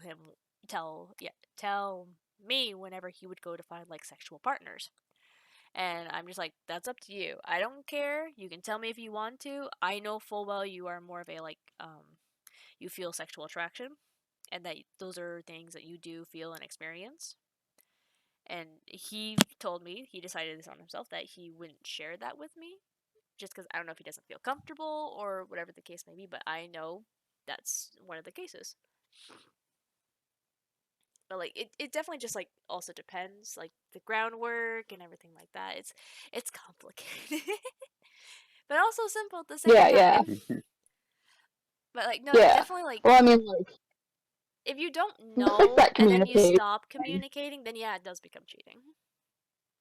Yeah. Hmm. I mean, like, with that communication thing, you don't necessarily have to say exactly what you're going to do with this person. You don't have to go into, like, explicit detail of, oh, I'm going to do this, this, and this, and then we're going to go do this, this, and then we're going to end the night off with this. Like, you don't have to do that. You can just be like, hey, I'm going to go on a date with this person. Is that okay with you? Or like, you don't. Well, here's the thing. Like, even with most, like, at least in my perspective, it's more like, I'm going to be going. I've got, like, usually when you get to that okay part, it's usually whenever you're telling them initially about the new entry into the relationship. Usually it's like, hey, I have an attraction to this person. I was thinking about like bringing them into the relationship. Is that okay? And then at that point, it's more just setting up like kind of like a schedule. I guess you could say it gets a little weird, but it just also depends like how many people you have in the relationship and things like that.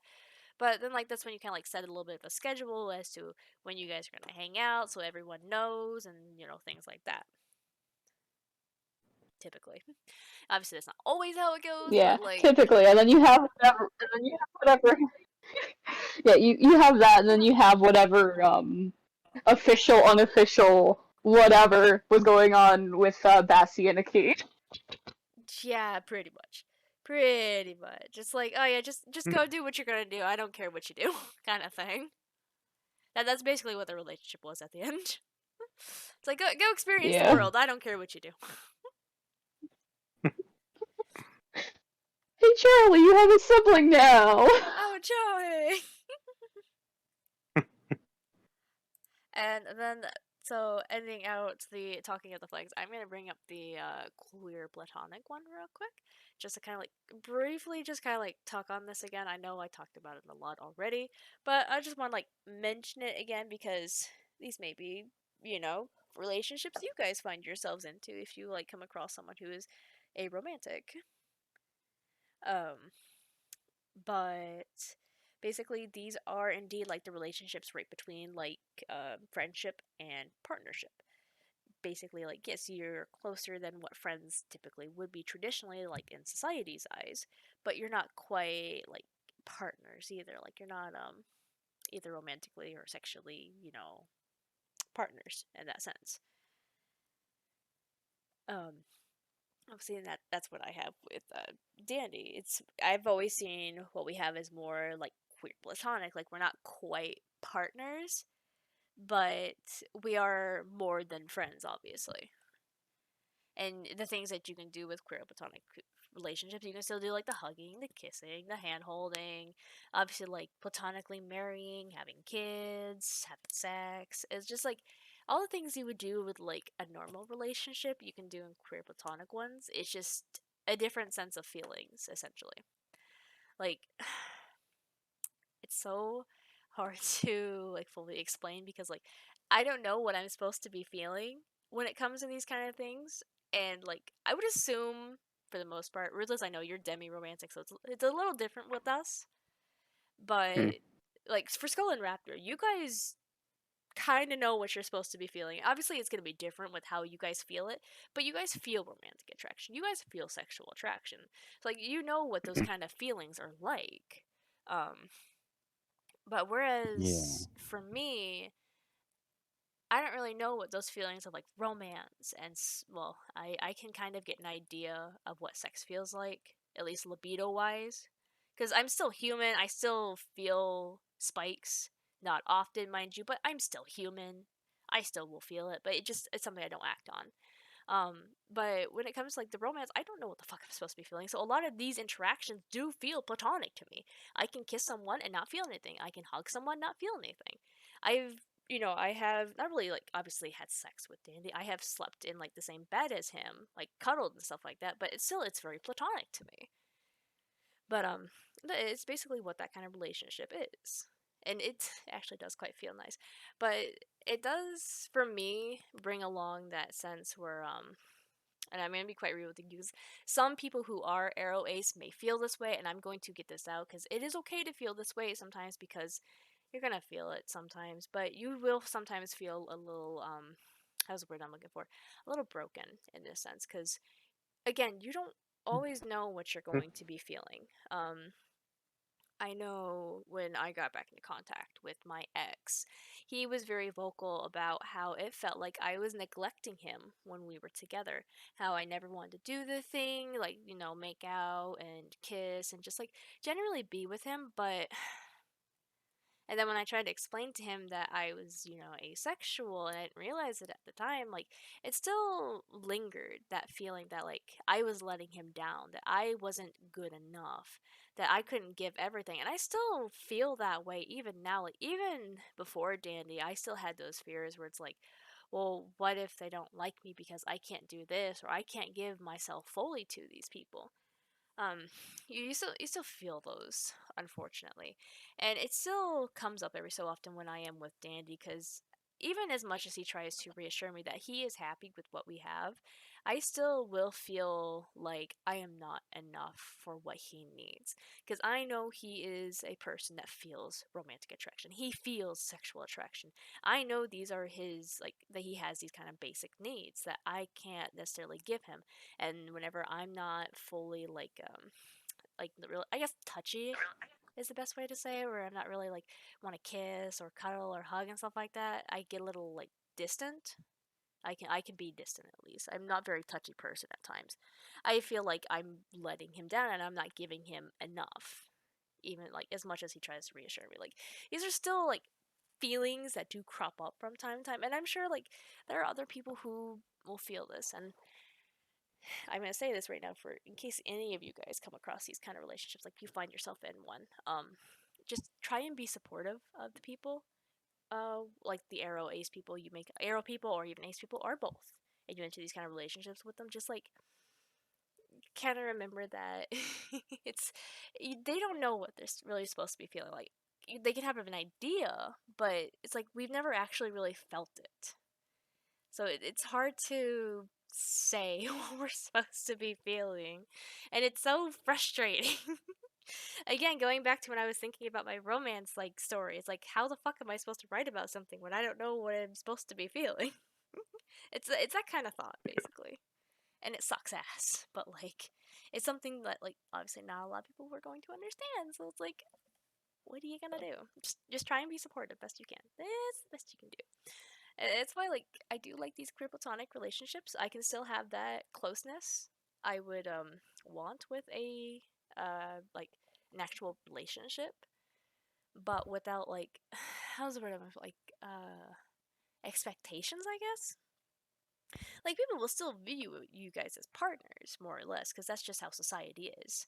If people are like a couple or like doing couple things, they're automatically a couple in society's eyes, more or less. But obviously, as we move to like more towards like tolerance and kind of like breaking down what society's preconceived notions are, that also comes crumbling down too. Which society is fun, isn't it? So, how about we move into the next little segment as I get rid of this little queer platonic flag. Um, Insert Jordan Peterson voice and his stupid sage advice. oh dear. But like moving on to like alright. So I know like Skull had mentioned this, so we're gonna talk about this a little bit. Um, gatekeeping that is within the LGBT community, and not even just within the community, but like even just like harmful stuff that can be tossed your way just for being who you are, and just how harmful everything is here. But mainly like the gatekeeping in the LGBT community, because as inclusive and what's the word I'm looking for? Inclusive and accepting and open and everything is, there's still that what's the word I'm looking for? People who try to exclude each other. I think that's the best way to just put it. I don't know how much you guys deal with the community. Raptor, I know you're still fairly new to the community. Yeah.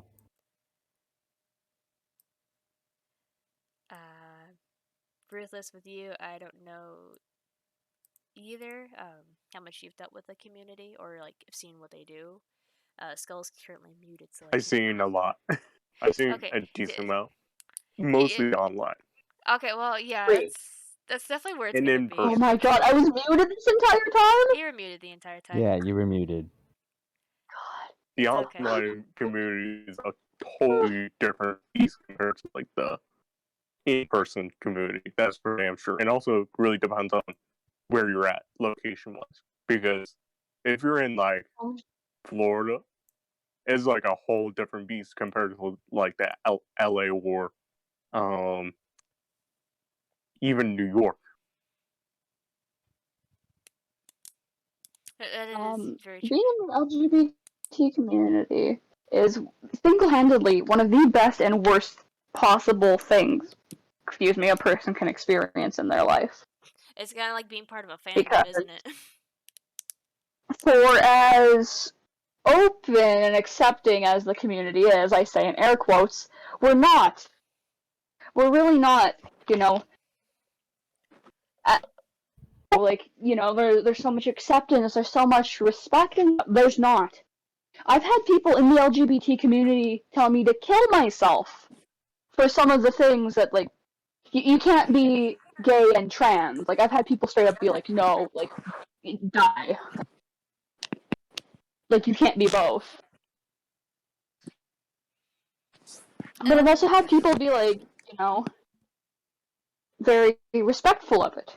It's just there's two sides of it, There's always and gonna be two sides of everything. That's kind of one the thing that problem. I really hate is that people keep saying, oh, we're so open and accepting, and like people on the outside say, oh, we're so open and they're so open and accepting. They're not.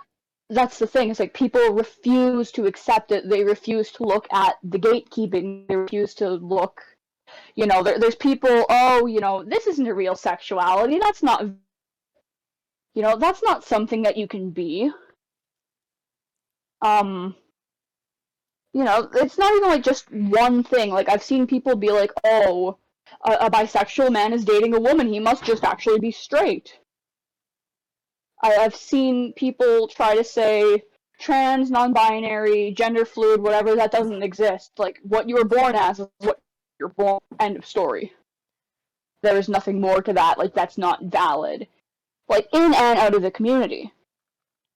There's just so much things like, this is my ideal of what LGBT means. This is the only valid thing.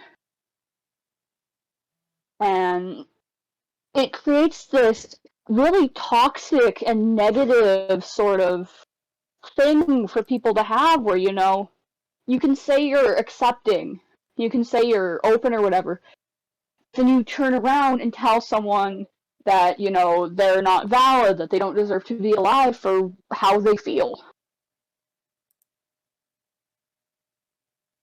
And it's just not a great thing. And, with so many people now, like, I get, like, there's, the different, like, groups of people or whatever from different age groups and whatnot. But still, like, there's that huge divide in what people see as acceptable or unacceptable. And there's still a lot of internalized, homophobia, transphobia, whatever, in the community. And for as progressive as a lot of people can be, and as accepting as a lot of people can be, until people can acknowledge, this is a problematic thing that we're doing, we're never really going to move forward as a community. One thing I kind of have a problem with in general with some people is how they direct their energy with action of, like, for instance, like the canceling of, like, going after Netflix for something instead of like trying to be like, okay, let's try to get protected class for the trans community, or try to push for laws that protect them better. Like, I feel some of those that type of shit just doesn't make sense, because I could kind of think that you could do other things that could most likely benefit you way more better and broadly help your whole community in general, instead of just going after one singular person, because it's not just one single person that might be opposing you, but is not agreeing with you, like not agreeing your existence. You know, Yeah. that's kind of like one of the things that when I heard about the gatekeeping, kind of reminded me about that. And I'm gonna be quite honest, these are things we are going to experience regardless. It's not obviously healthy and it is very toxic, but it's still something that's going to exist because we are still humans. And humans are kind of conditioned to go against what they believe as like kind of groupthink mentality, I guess you could say. Like, I'm part of this, this is what I am. If you oppose it, then I will do everything in my power to kind of like bring you down. And again, this is stuff that we see both in and out of the community. I see personally a lot of it from outside the community. A lot of things I see from within are like the fight for representation. Um, Obviously we're still gonna have lots of bad representation because it's just how society is. But even when things can be kind of perceived as good. Like, people may not always be happy about it, but there are times where like they do just like get upset. But then like you have other like like content creators be like, well, that are also like in the LGBT community, like, well, they've done this. What have you done for the community other than get mad at this person for like one thing they did? Whereas like Yeah. everything else they've done, and it's still gonna be things, but like I've kind of tuned out a lot of it. I haven't had any gatekeeping happen towards me, only because like if anyone tried, I tell them to shove it up their ass. Um, but I have heard people, mostly towards like my spectrum is the aromantic and the asexual spectrums. People have said that they aren't part of the community, that they aren't actually something that you can feel, that it's all like in your head, or like you just haven't met the right person and things like that. Um, Obviously that's not the case at all. Like, these are very genuinely things that you can feel and experience, and it honestly hurts whenever like you would tell someone that. Obviously no one's ever told me that, because again, I found out a lot of this stuff on my own for the most part. I had one person who was asexual help me kind of realize what exactly it was, but that's different. He was a little more open about it. No, not entirely open. Like, he gave me the Cliff Notes version, not the full in-depth one I had to find out on my own, but like you still get that. Or like, so I heard this more from my friend who was trans femme at the time. They're not that anymore, but I'm not gonna go into their story because it's not mine to share. But essentially, they had shared with me kind of gatekeeping that they experienced, which I hadn't had the chance to experience because at the time I wasn't the most open about my gender identity, as I was still trying to figure it out. But talking about how like they're not actually trans unless they transition, or they're not actually trans if they don't associate with this kind of label, and things like that, even though they were identifying as trans feminine. Which, I mean, I think it's valid that they are trans feminine, because their identity doesn't quite match up with what they were assigned with at birth, but they may not want to transition, because like that was something that kept me from admitting I was like trans, or what I thought was trans. Was I thought that if I was going to be trans, I had to transition. I thought that was a must of the transgender community, that like if you're going to be seen as like a trans man or a trans woman, that you are going to have to transition at some point in your life. And like that was kind of like a must. So like when Now, um, on that topic, there's a lot of debate in the trans community about that.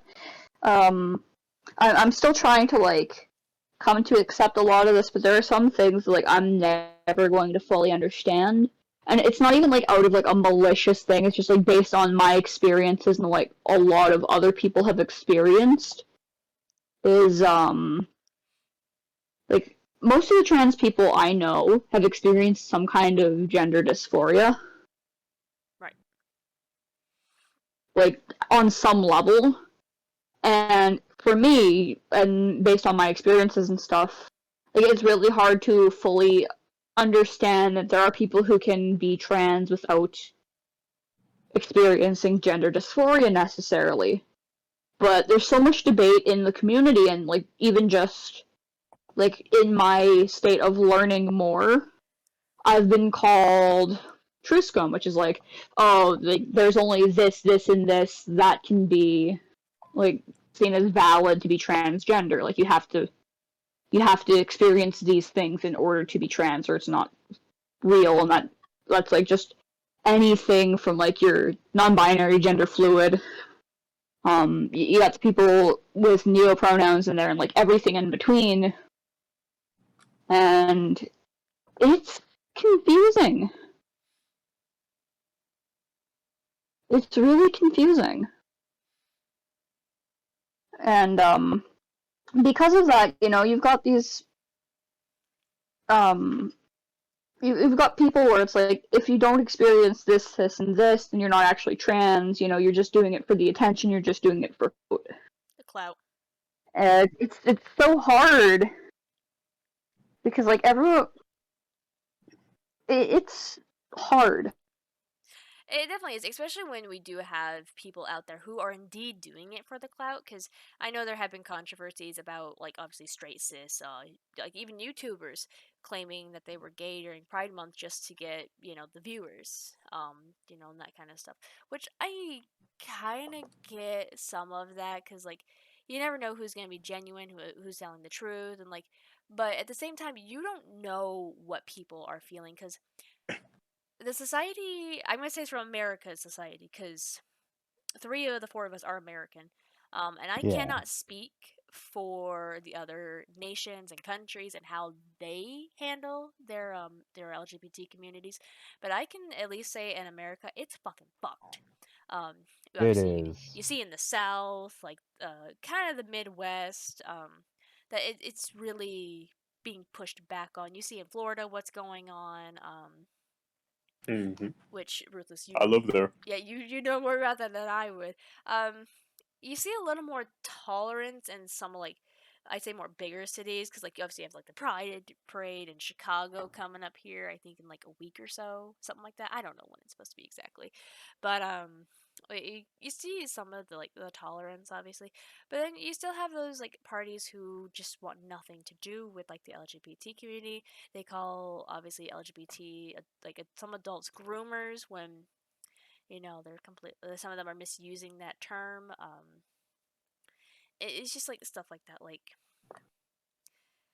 sadly, this is just the kind of place we live in, and a lot of the problem with that, like why we still see some of that carry over into the community, is because some of these people were raised that way. They were raised in those very homophobic, racist environments that it just kind of fostered and developed in them. And those habits can be very tricky to kick. I'm not saying it's impossible, however, it is difficult. It can be very It is Yeah, hard. difficult. it is Yes. difficult. Like, Ruthless and Raptor, I'd probably say maybe you two would probably know best, because, like, Ruthless, you live in Florida, and, like, you've got the whole thing going on in Florida. And, Raptor, you live in, like, the southern Middle East. Yeah, Not Middle East, and Middle West. also, The Midwest. I'm tired. Don't mind me. No, like, you live, like, what is it, Oklahoma, right above Texas? yeah, And we all know how Texas is like. Woo! yep, Hmm. and also Confused my Canadian past noises. religious experience. Yeah, like, what kind of experience have you had in, like, Oklahoma, for you? Well, obviously, Oklahoma, as you probably know, far right-wing state, far Mm-hmm. conservative. Um, there's definitely not a lot of people, especially in school, that that really accept people in LGBT and even use gay as an insult. And even my mom is a little she kind of has a little homophobia. She was raised to believe that being gay is a sin and Right. all that stuff, and even when I told her I was bi-curious, she did not take that the way I hoped she would. And I'm gonna stop it at that. Yeah, I was about to say, like, share only what you're comfortable with. I know, because you're still new to the community, like, so, like, again, like, only share what you're comfortable with. Some of us are a bit more different. Like, me and Skull, like, we've been in the community a little bit longer, but even then, like, what we're willing to share is different. Like, I don't give a flying fuck anymore. So I'll be the first to say this. I haven't really experienced much where I live, which is Indiana, but because of where I live, I'm close enough to Chicago where it's a bit of a mixing pot, where the fuck the term is. But you still get some people who aren't very open, because I was at work, and on my lanyard are a bunch of pride pins and stuff like that. And I had one person, I think he had no, they had worked in Chicago for a time. And Chicago is obviously a very big city with like a lot of diversity. So, you're going to get that kind of things.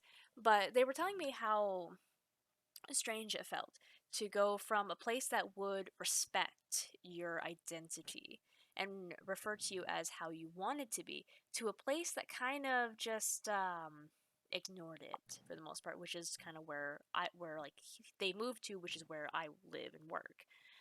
And I did agree because more often than not, because when I had been in the trans community as like a trans man for a short time, I had worn a pronoun pin to like say like, hey, I these are my pronouns, please address me as this. I haven't found a good one for the non-binary one yet, but even then, like most people would ignore the pin or not see it and still refer to me as a she her at that time. There'd be a few people who would notice after the fact, and then they'd get really freak out. They'd be like, "Oh my gosh, I'm so sorry. I didn't mean to like misgender you." And it's like, "No, no, no, it's fine." You'd be surprised how often that happens. So like, you still get a lot of that, unfortunately, and it's really sad.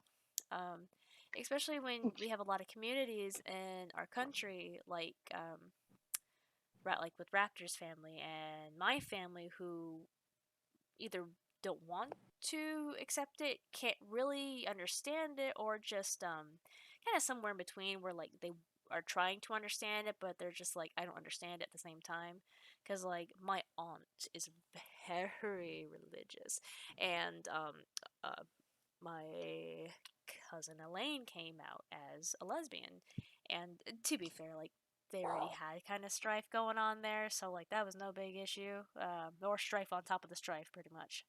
Um, but when me and my sister kind of came out, I didn't really officially tell the family. My sister was probably a little more forward about it than I was. My big announcement to my family was at a Facebook banner saying I'm gay. that was that was my introduction to my family that I was gay. But the thing that Hmm. my aunt had said was, love the person, hate the sin. She's that type of person. So, she still loves me. However, she won't acknowledge the fact that I'm gay, and if she does, she's gonna acknowledge it as a sin. She's that kind of person, and we're still gonna have those kind of Yikes. communities. I And think it's go oh, ahead. sorry to But I mean, interrupt. I think it's kind of a similar thing with my mom as well. She still loves me Exactly. because I'm her son. 'Cause yeah. Uh, that's probably the big thing that kind of differs between your mom and you and my cousin and her mother, my aunt, because there was already strife beginning because my cousin was questioning her religious beliefs and had came out to her mother and said, I don't believe in God. And that was the start of the Yeah. problems there. And then when she just came out as gay, I think that was just like the icing on the icing cake. on the Yeah, it was case. the icing on the cake. That was it. And then obviously more Yeah. of us are coming out as gay. Basically, like I'm gay, my sister's gay, my cousin's gay, my cousin Hunter might be gay. We don't know yet because like he's still like a teenager, so he's still figuring. I'd say he's figuring all that shit out. He's a fucking gamer. He spends all his time on his laptop. It's great. Um, but no, yeah, like there's a lot of us in the family who are coming out as gay at this point, and my uncle Micah is like trying to understand it, which I appreciate him for that. But my aunt isn't. My grandmother's a sweetheart. She's just like, I love you all. I don't care. Just don't explain it to me. It's that kind of situation. Like you have those parents who are like, I will support you, but I don't understand it, and I probably never will. But I just support you. Is that kind of thing? Yeah, yeah, that's my grandmother. Like my new grandma. And that's one thing too, is like you don't necessarily have to accept, that you don't necessarily have to accept the LGBT community as it is. What's more is you have to be respectful of it at least. Like you can't expect someone to be respectful to you if you're not going to respect them. But at the same time, there's a lot of people in the LGBT community as well who like they push and push and push and expect someone to respect them, but by doing that, they're being incredibly disrespectful at the same time. And that I just kind of feels like is like a growing experience I need to experience because like there are those people either like young in life or late in life that do feel like they are due respect even though they're not. It's just something that they need to learn in time. Again, I kind of it's kind of sad. I kind of view the LGBT community kind of like a fandom essentially, because it very much functions like one almost, just with more like real world implications on it and consequences and stuff like that. But the people within it, at least the younger ones, act very much how you'd find in a fandom, um, especially with the level of toxicity and gatekeeping that you see, um, unfortunately. But On the topic of all the like expecting respect and not really giving that in return, people and pronouns, like there's a difference between like, accidentally getting misgendered and someone doing it maliciously, and people get overly offended by it. there definitely Not are. everyone who Um, not it, everyone who walks in if you're working customer service, not oh gosh. everyone who like just as an example or whatever, not like trying to target you, Lewis, but No, I like mean I had just mentioned this it's a too. general thing. Like if you're walking into a place and you get misgendered or whatever, and it's like unintentional, that's fine. Not everyone is gonna walk into a store or whatever and automatically get beamed with like, that's a guy, that's a girl, that's neither. Right. And for And what Spooky people, said, you'd probably be able to relate to this more, Skull. How in Canada, gender identity and expression are federally protected in human rights, and how they think yes, it's more like yes, recently conversation therapy is straight up illegal, or conversation Con- therapy, or conversion therapy. conversion. okay, I can't read. In most places, if not all provinces, is illegal. It's a lot of Yep. work, but like, and here's the thing: I Um, know in America it's technically protected under federal rights as like human rights to like a person's self, that you need to at least respect it. Obviously, because Yeah. people have gotten fired over it in jobs and gone to social media like, oh my gosh, I can't believe this. But like, it is definitely something to be respected in America as yeah, well. However, it's not always, and people are still bigoted. Yeah. yeah. And that's never really going to change. But what we can change is our reaction. Because a lot of people, well, at least like younger people, I mean, I'm not one of the people where it's like, oh, I got misgendered or whatever accidentally. I'm gonna get offended, like get up in that person's face and just get mad, like, how dare you call me this? That's not where I am. This is what I am. And there are lots of people who do that, or it's like, um, I've seen a lot of people where it's like, oh my god, that's not a she, that's a they. And it's just like the way that they go about it when someone doesn't know, people don't know automatically, especially if you're in the process of transitioning or like. I know it's hard for a lot of non-binary people too, because like some people don't necessarily like come off as that like neutral as well as others, But even with the even if they try. non-binary, like just using they them, a lot of people kind of forget about that, and they just Yeah, default to what you are, like what you were born as. yeah, or what you look like. And with that, the reason why people make such a big deal of it, at least, from what I understand, is like there are so many people who get really offended, just like overly offended when someone who wasn't doing it maliciously and didn't know their pronouns beforehand misgenders them. And there's a difference. It's okay to accidentally misgender someone if you don't know what their pronouns are, or if you're trying to get used to it and you're trying to be patient, like correct yourself or whatever. What's not okay is when you're doing it maliciously. This person is a trans woman. She identifies by she, her pronouns. I'm going to call her he. I'm going to call her it. Like, just not, like, just being rude about it. Almost dehumanizing them in a way. Pretty much.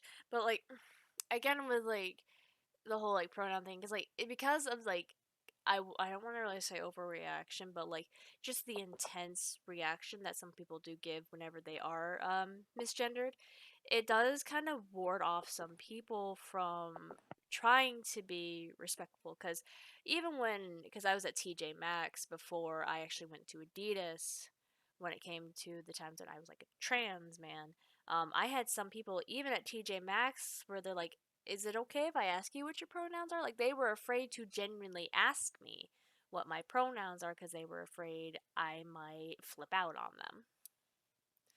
And that kind of thing. So, like, it's caused some definite issues where, like, I know there's a lot of people who don't get, like, obviously offended. It's like, it's whatever. It's like, as you said, Skull, not everyone's going to know immediately what, Yeah.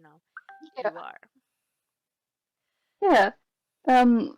Spooky spooks. That's exactly why I jokingly get offended when it does slip. Like, I'll give off that "oh my god, how dare you" thing, but like I do it as a joke because I understand it's ridiculous. There's no point in getting overly upset about it because it's a slip up. It happens all the time, and there's no point in getting mad at it.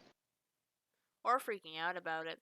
Because I have people who Yeah. still, like, they'll be like, "Excuse me, sir," and then the moment I say something, they realize, like, my voice is like a woman's voice. It's a feminine voice, and they're like, "Oh my gosh, I didn't Yeah. realize you were a girl." I'm like, "Sir, I don't fucking care what you call me," and they're like, "Oh, I'm sorry."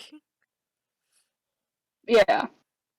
It's easily that kind of thing, and I'm just like, it's fine. And I don't care. honestly, this ties really good into the thing about neopronouns. It is something Neopronouns you are definitely. 100% neopronouns are 100% valid. You know? No, they definitely are. It's not something I'm familiar with. Like, it's something you definitely brought up to Yeah. me. But Yeah. they're definitely valid. They are a little confusing. I'm not going to lie, Oh yes. but they are Neopronouns are like their definitely. own language, from what I've learned, They definitely because look it's like like that. well, depending on how the pronoun is set up, it's got like different um. It's like grammar essentially. Like there's different endings or like I forget what they're called. There's a term in French essentially that like groups different like ways of saying certain things, and it's complicated because like it's not necessarily just like it's all branching off of they. Right? Like some neopronouns branch off of her, some branch off of he, and like it's complicated in how to pronounce it and like the way they're used in a sentence is hard to understand. But with neopronouns, especially like the really obscure, only one person's using them, it really sucks when people get overly offended by it. And like the thing with the neopronouns is a lot of people I've seen who don't like them. It's they're starting to kind of be seen as a joke by some people because of how people who use neopronouns can sometimes react and get that explosive anger. That's not what I identify as. Don't call me this, don't call me that, don't call me this. I am this, and nobody would be able to guess. Like it's completely valid, and like the people who are very respectful about their neopronouns, all respect to you. Have a wonderful day. Just much respect. But to the people who get overly upset about it and just like I get it sucks being misgendered or like mispronouned, but you can't get overly offended when someone who didn't know doesn't use the right pronoun. You can't be offended unless they're doing it maliciously. It can suck, but don't blow up at people because if you want people to respect it or like come to understand it as something that's valid and respectable, then respect and dealing with it in a mature and respectful way has to be done, or it's never going to be seen as something positive. It'll just progressively spiral further and further into this thing where everyone sees it as a joke or something to completely ignore.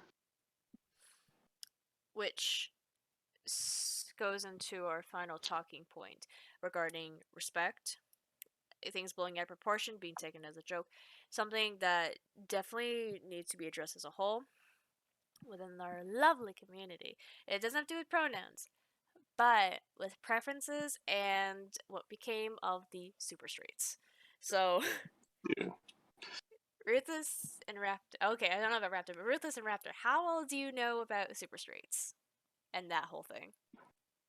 I remembered it when I was like going through my fucking like going through my whole process, like going through the process of getting into it. That's like one of the big things I saw. First big things that I saw. That was booming. Well, to be And honest with you, I'm not even familiar with the term super straights. okay, so Oh boy. if I'm not mistaken, Skull, it's still fairly recent-ish. Like it's not totally new, but like it's not totally dead either. Like, but it's a more recent thing. Like in It's Ah, past year or two, something it's like not that.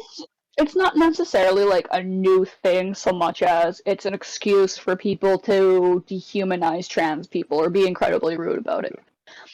You Wait, know, you well, can to be fair, respectful.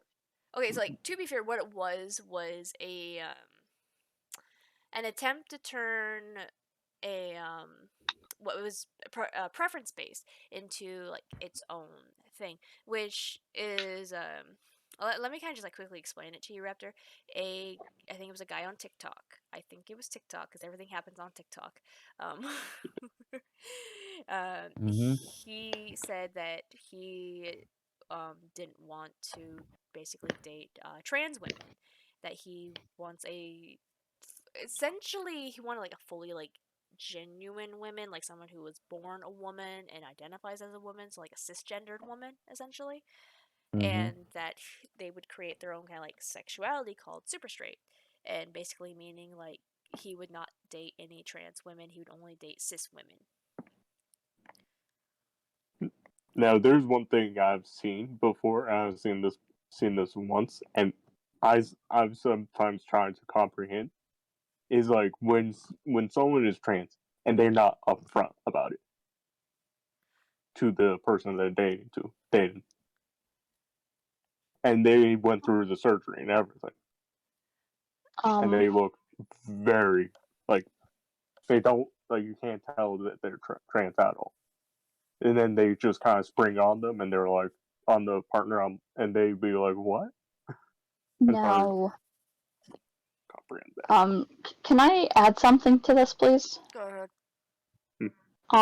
With that, and this is just kind of like, from what I understand, a lot of trans people don't like to accept that they are trans. You know, that's not what they want to be seen as. They want to be seen as, you know, I'm not a trans man. I am a man. I'm not a trans woman. I am a woman. And like, there are people who that's what they want to be seen as. And so if they've gone through like the full, you know, like upper, lower, like everything is visually like that, and they pass really well. There are people who won't say anything or don't want to because, you know, They want to be seen as that. it, yeah, or like to say anything else, um, to say anything else, they feel as though they'd be seen as less than what they are. And so, you know, it's perfectly, it's perfectly a valid thing, but at the same time, you know, people need to understand, like, okay, not everyone's comfortable with sharing that thing, but if you're going to be in a relationship, then, you know, that's got to be something. And Yeah, as much as it sucks to talk about it, that is something that you need to say at some point. yeah, It's not to like just spring it on randomly, especially because there are people who it's like they don't understand it, and if it's something they don't understand, a lot of people get scared and will run away, or you know, like leave the person or whatever. And for that, there's also like preference, you know, like some trans men, some trans women, whatever, they don't do the lower surgeries.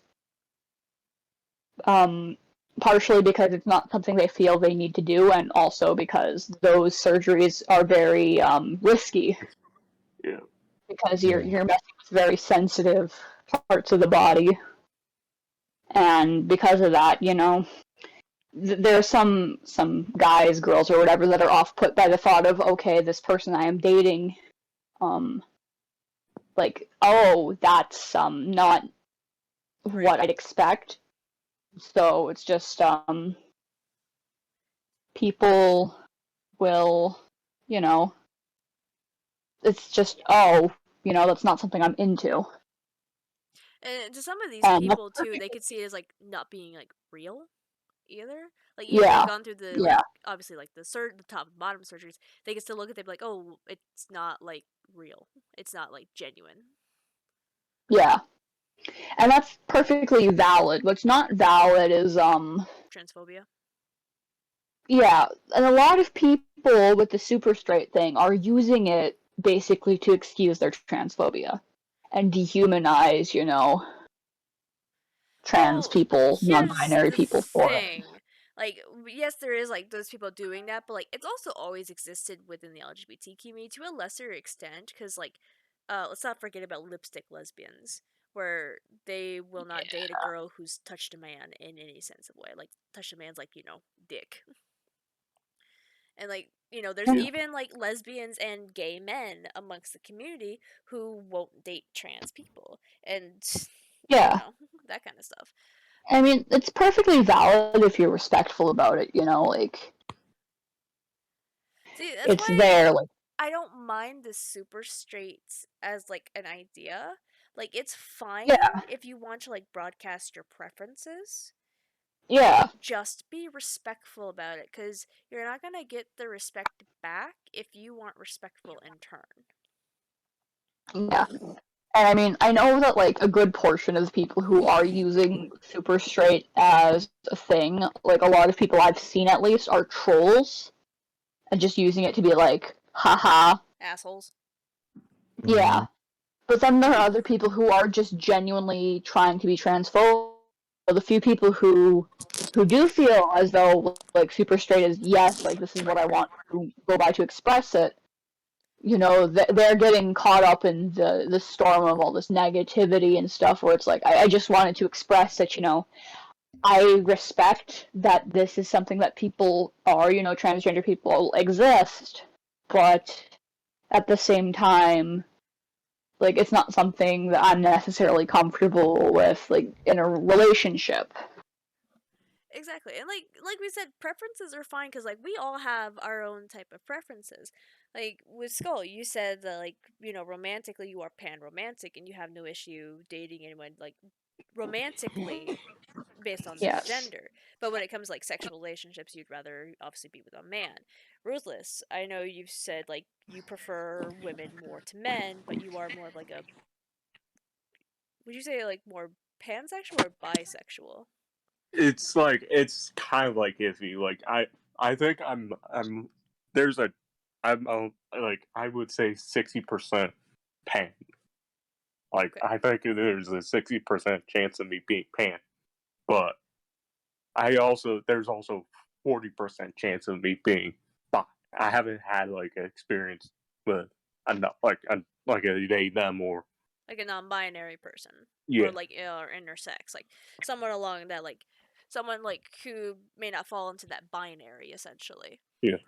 And Raptor, I know you're still new to the community and like I know you've kind of like developed a bit of taste for like more like effeminate boys, like femboys, Yeah. but like you're kind of like still kind of looking around. Yeah, I'm still kind of looking. Yes, I do have eyes for femboys, but I am trying to look at other things as well. I am having my doors open that way, yeah.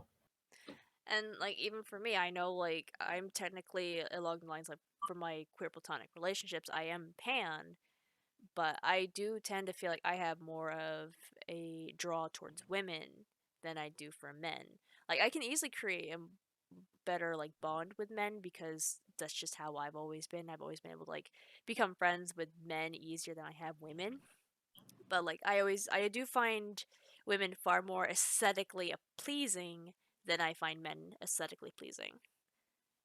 But like I've never really had the experience with a woman before because I am biologically a woman, and like it's not always the easiest thing to do.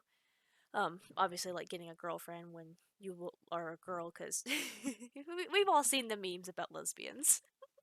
It's like, man, they're awesome, or man, they're cute. I wish they were gay. That's where I fall in. It's like I've liked that experience, but I don't know if I'll ever have that experience personally. But you know, that's just me. And then, of course, like not everyone is cool with having like a poly relationship either. Like Yeah. even when I told my sister about it, she's just like, I don't think I could do that. Like, how can you do that?" It's like it's just something I can do very easily. Trust me. Admittedly, Yeah. I've tried it once And that's and did not. perfectly valid too.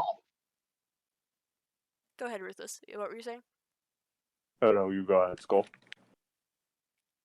Oh no, I was just with what Lotus was saying. I was just saying like the preference thing is valid.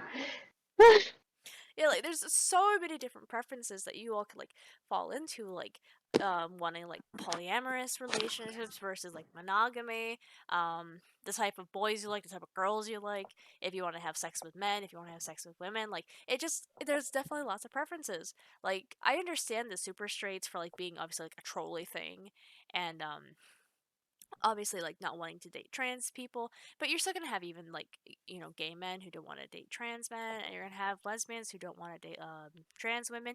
Like I said, we even have things like the lipstick lesbians who don't want to have anything to do with other lesbians who have had relations with men in the past, which means they wouldn't want to be with bisexual or pansexual women. So like this stuff still exists in the community itself.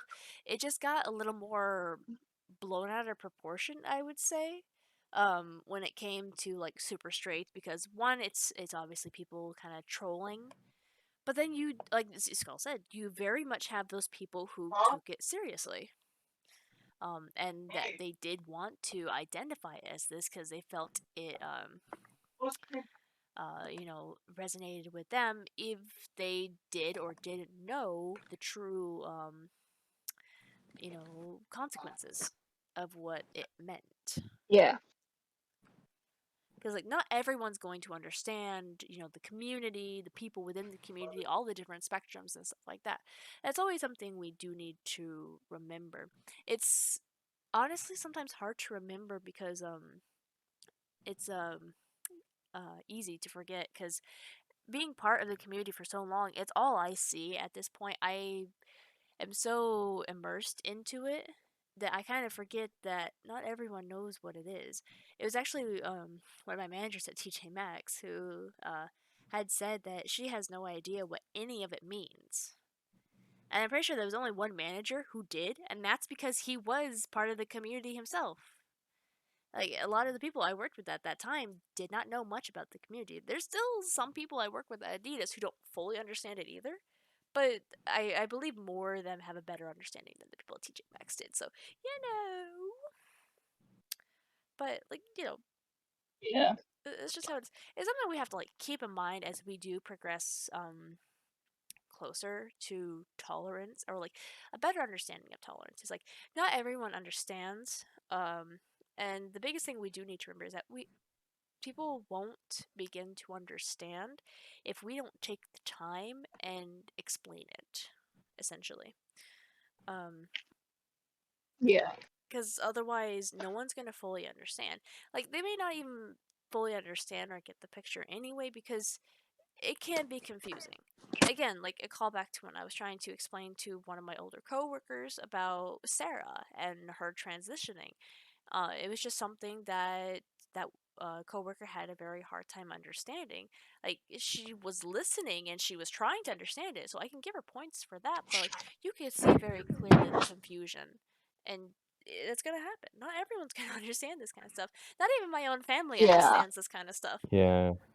Like even with my And uncle and my cousin, like he's like, I'd be fine if he's gay, but I just want to know what he is. And I'm like, well, he might be this. And then they just ignore me. I'm like, well, okay. I see how it is. yeah.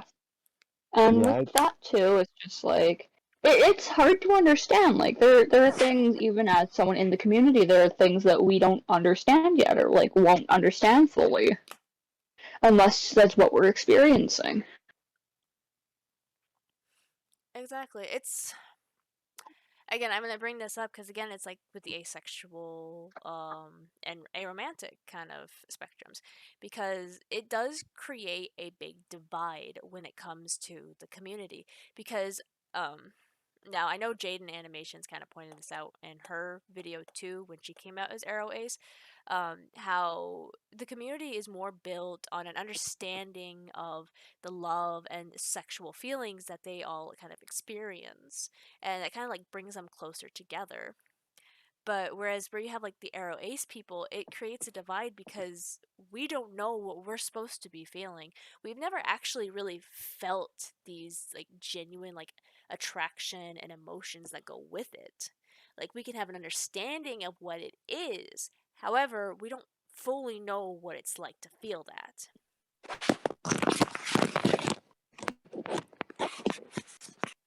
Because like I'll reference it again, like as I write like romance into my stories, I sit here and I'm like, how are they supposed to feel right now? Because I get that way with Sparrow and Vanguard. How is she supposed to be feeling towards this character when like she does? I, mean, I don't even know how she's supposed to feel. Like, is she supposed to be getting giddy? Like, how is like she's supposed to process these like thoughts in her head? Like, I'm processing it like if she was Ace, and that's not a good thing because she's not supposed to be that way. And I'm like, oh no, what if I fuck this up? Or like with Otherworldly, again, like it's supposed to be like a lesbian romance, and I'm just sitting here like, how do I write these characters? They're supposed to fall in love when I don't even know what love is or what romantic love is. I know what love is. I just don't know what romantic love is. But no, Yeah. it's definitely a lot of like understanding that we just can't get because we don't know what it feels like. Because that's something a lot of people in the community won't understand, even for like my perspective. They won't understand really what it's like for someone who is a romantic or asexual, and what they actually feel. It's just easier to say sometimes. You don't know what you're saying, you haven't met the right person, you haven't had the right experiences. It's often easier to say these things than it is to actually understand. Yeah. And that's just Yeah. the problem. We need to make the effort to get better. Not really get better, but like to understand. Understanding is the key to everything. Um, Obviously, it's not going to be easy because we're not all going to have the same experiences. The best we can do is just listen to other people and their experiences, not to belittle and berate them for what their experiences may be, just because it doesn't match what we had or what we may have experienced.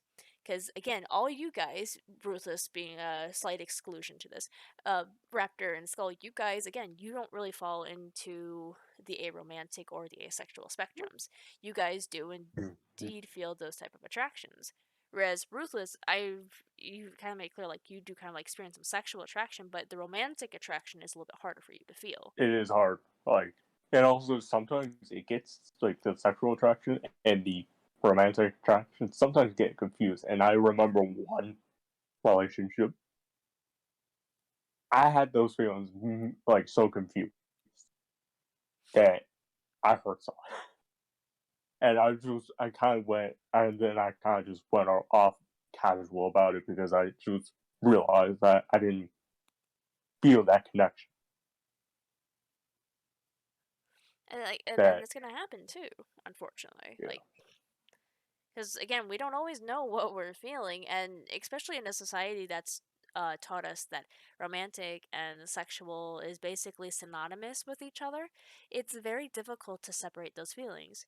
Like, like Skull, I don't know how the process exactly was for you. Like, I know you like Kenny Brief described how like romantically it doesn't matter to you what gender they are, but sexually like you prefer men. Like that's a whole Um, thing there. with that, it's kind of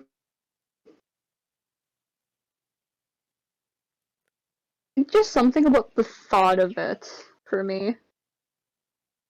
Like the thought of that kind of relationship and that is just, it's not something that I necessarily see myself doing, and like because of, you know, certain things, like I don't feel like I'd ever be comfortable doing that.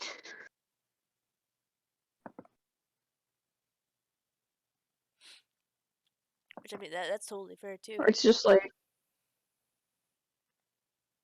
yeah. It's these kind of feelings, you know. It's like kind of like how I mentioned earlier, like in terms like my asexuality. I know when it comes to men, I am sex adverse. However, I can't say for sure if I'm the same way towards women because, again, I will not entertain the idea of sex with a man. Absolutely not. Like it's just a big no, and it'll just go right in the trash.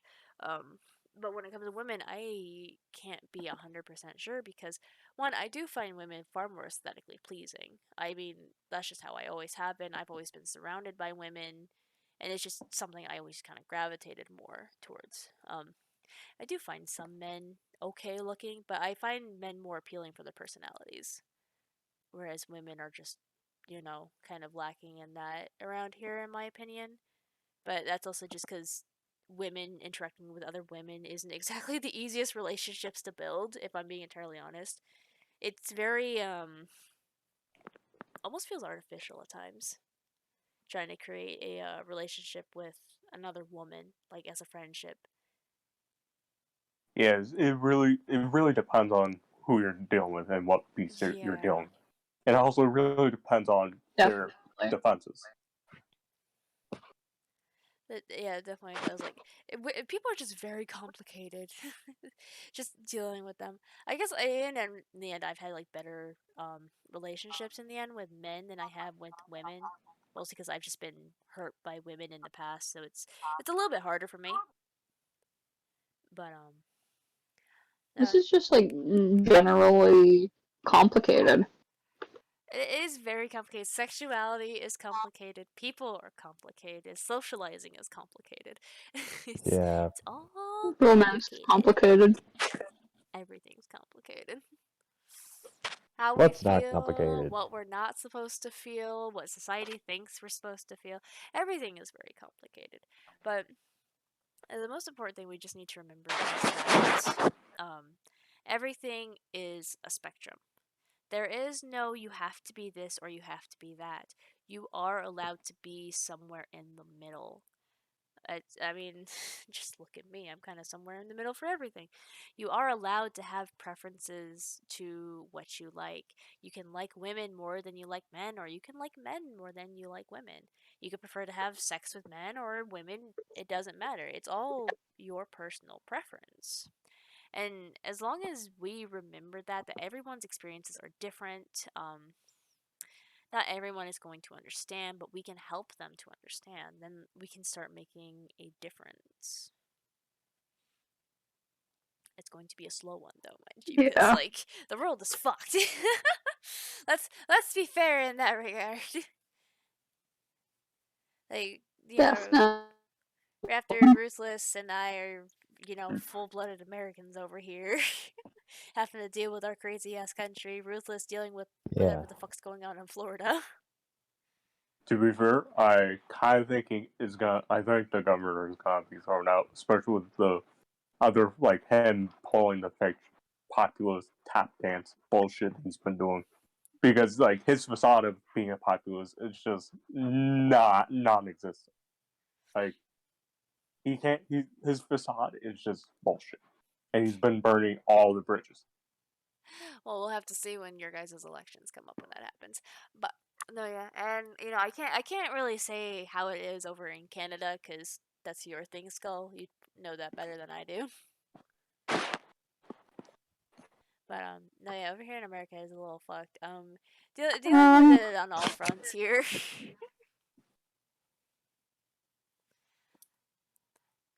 But I really know necessarily. I'm like small town Saskatchewan. Um, I've never really lived anywhere but in a small town, and I don't really like pay attention to the news and stuff either because most of it's just like Depressing.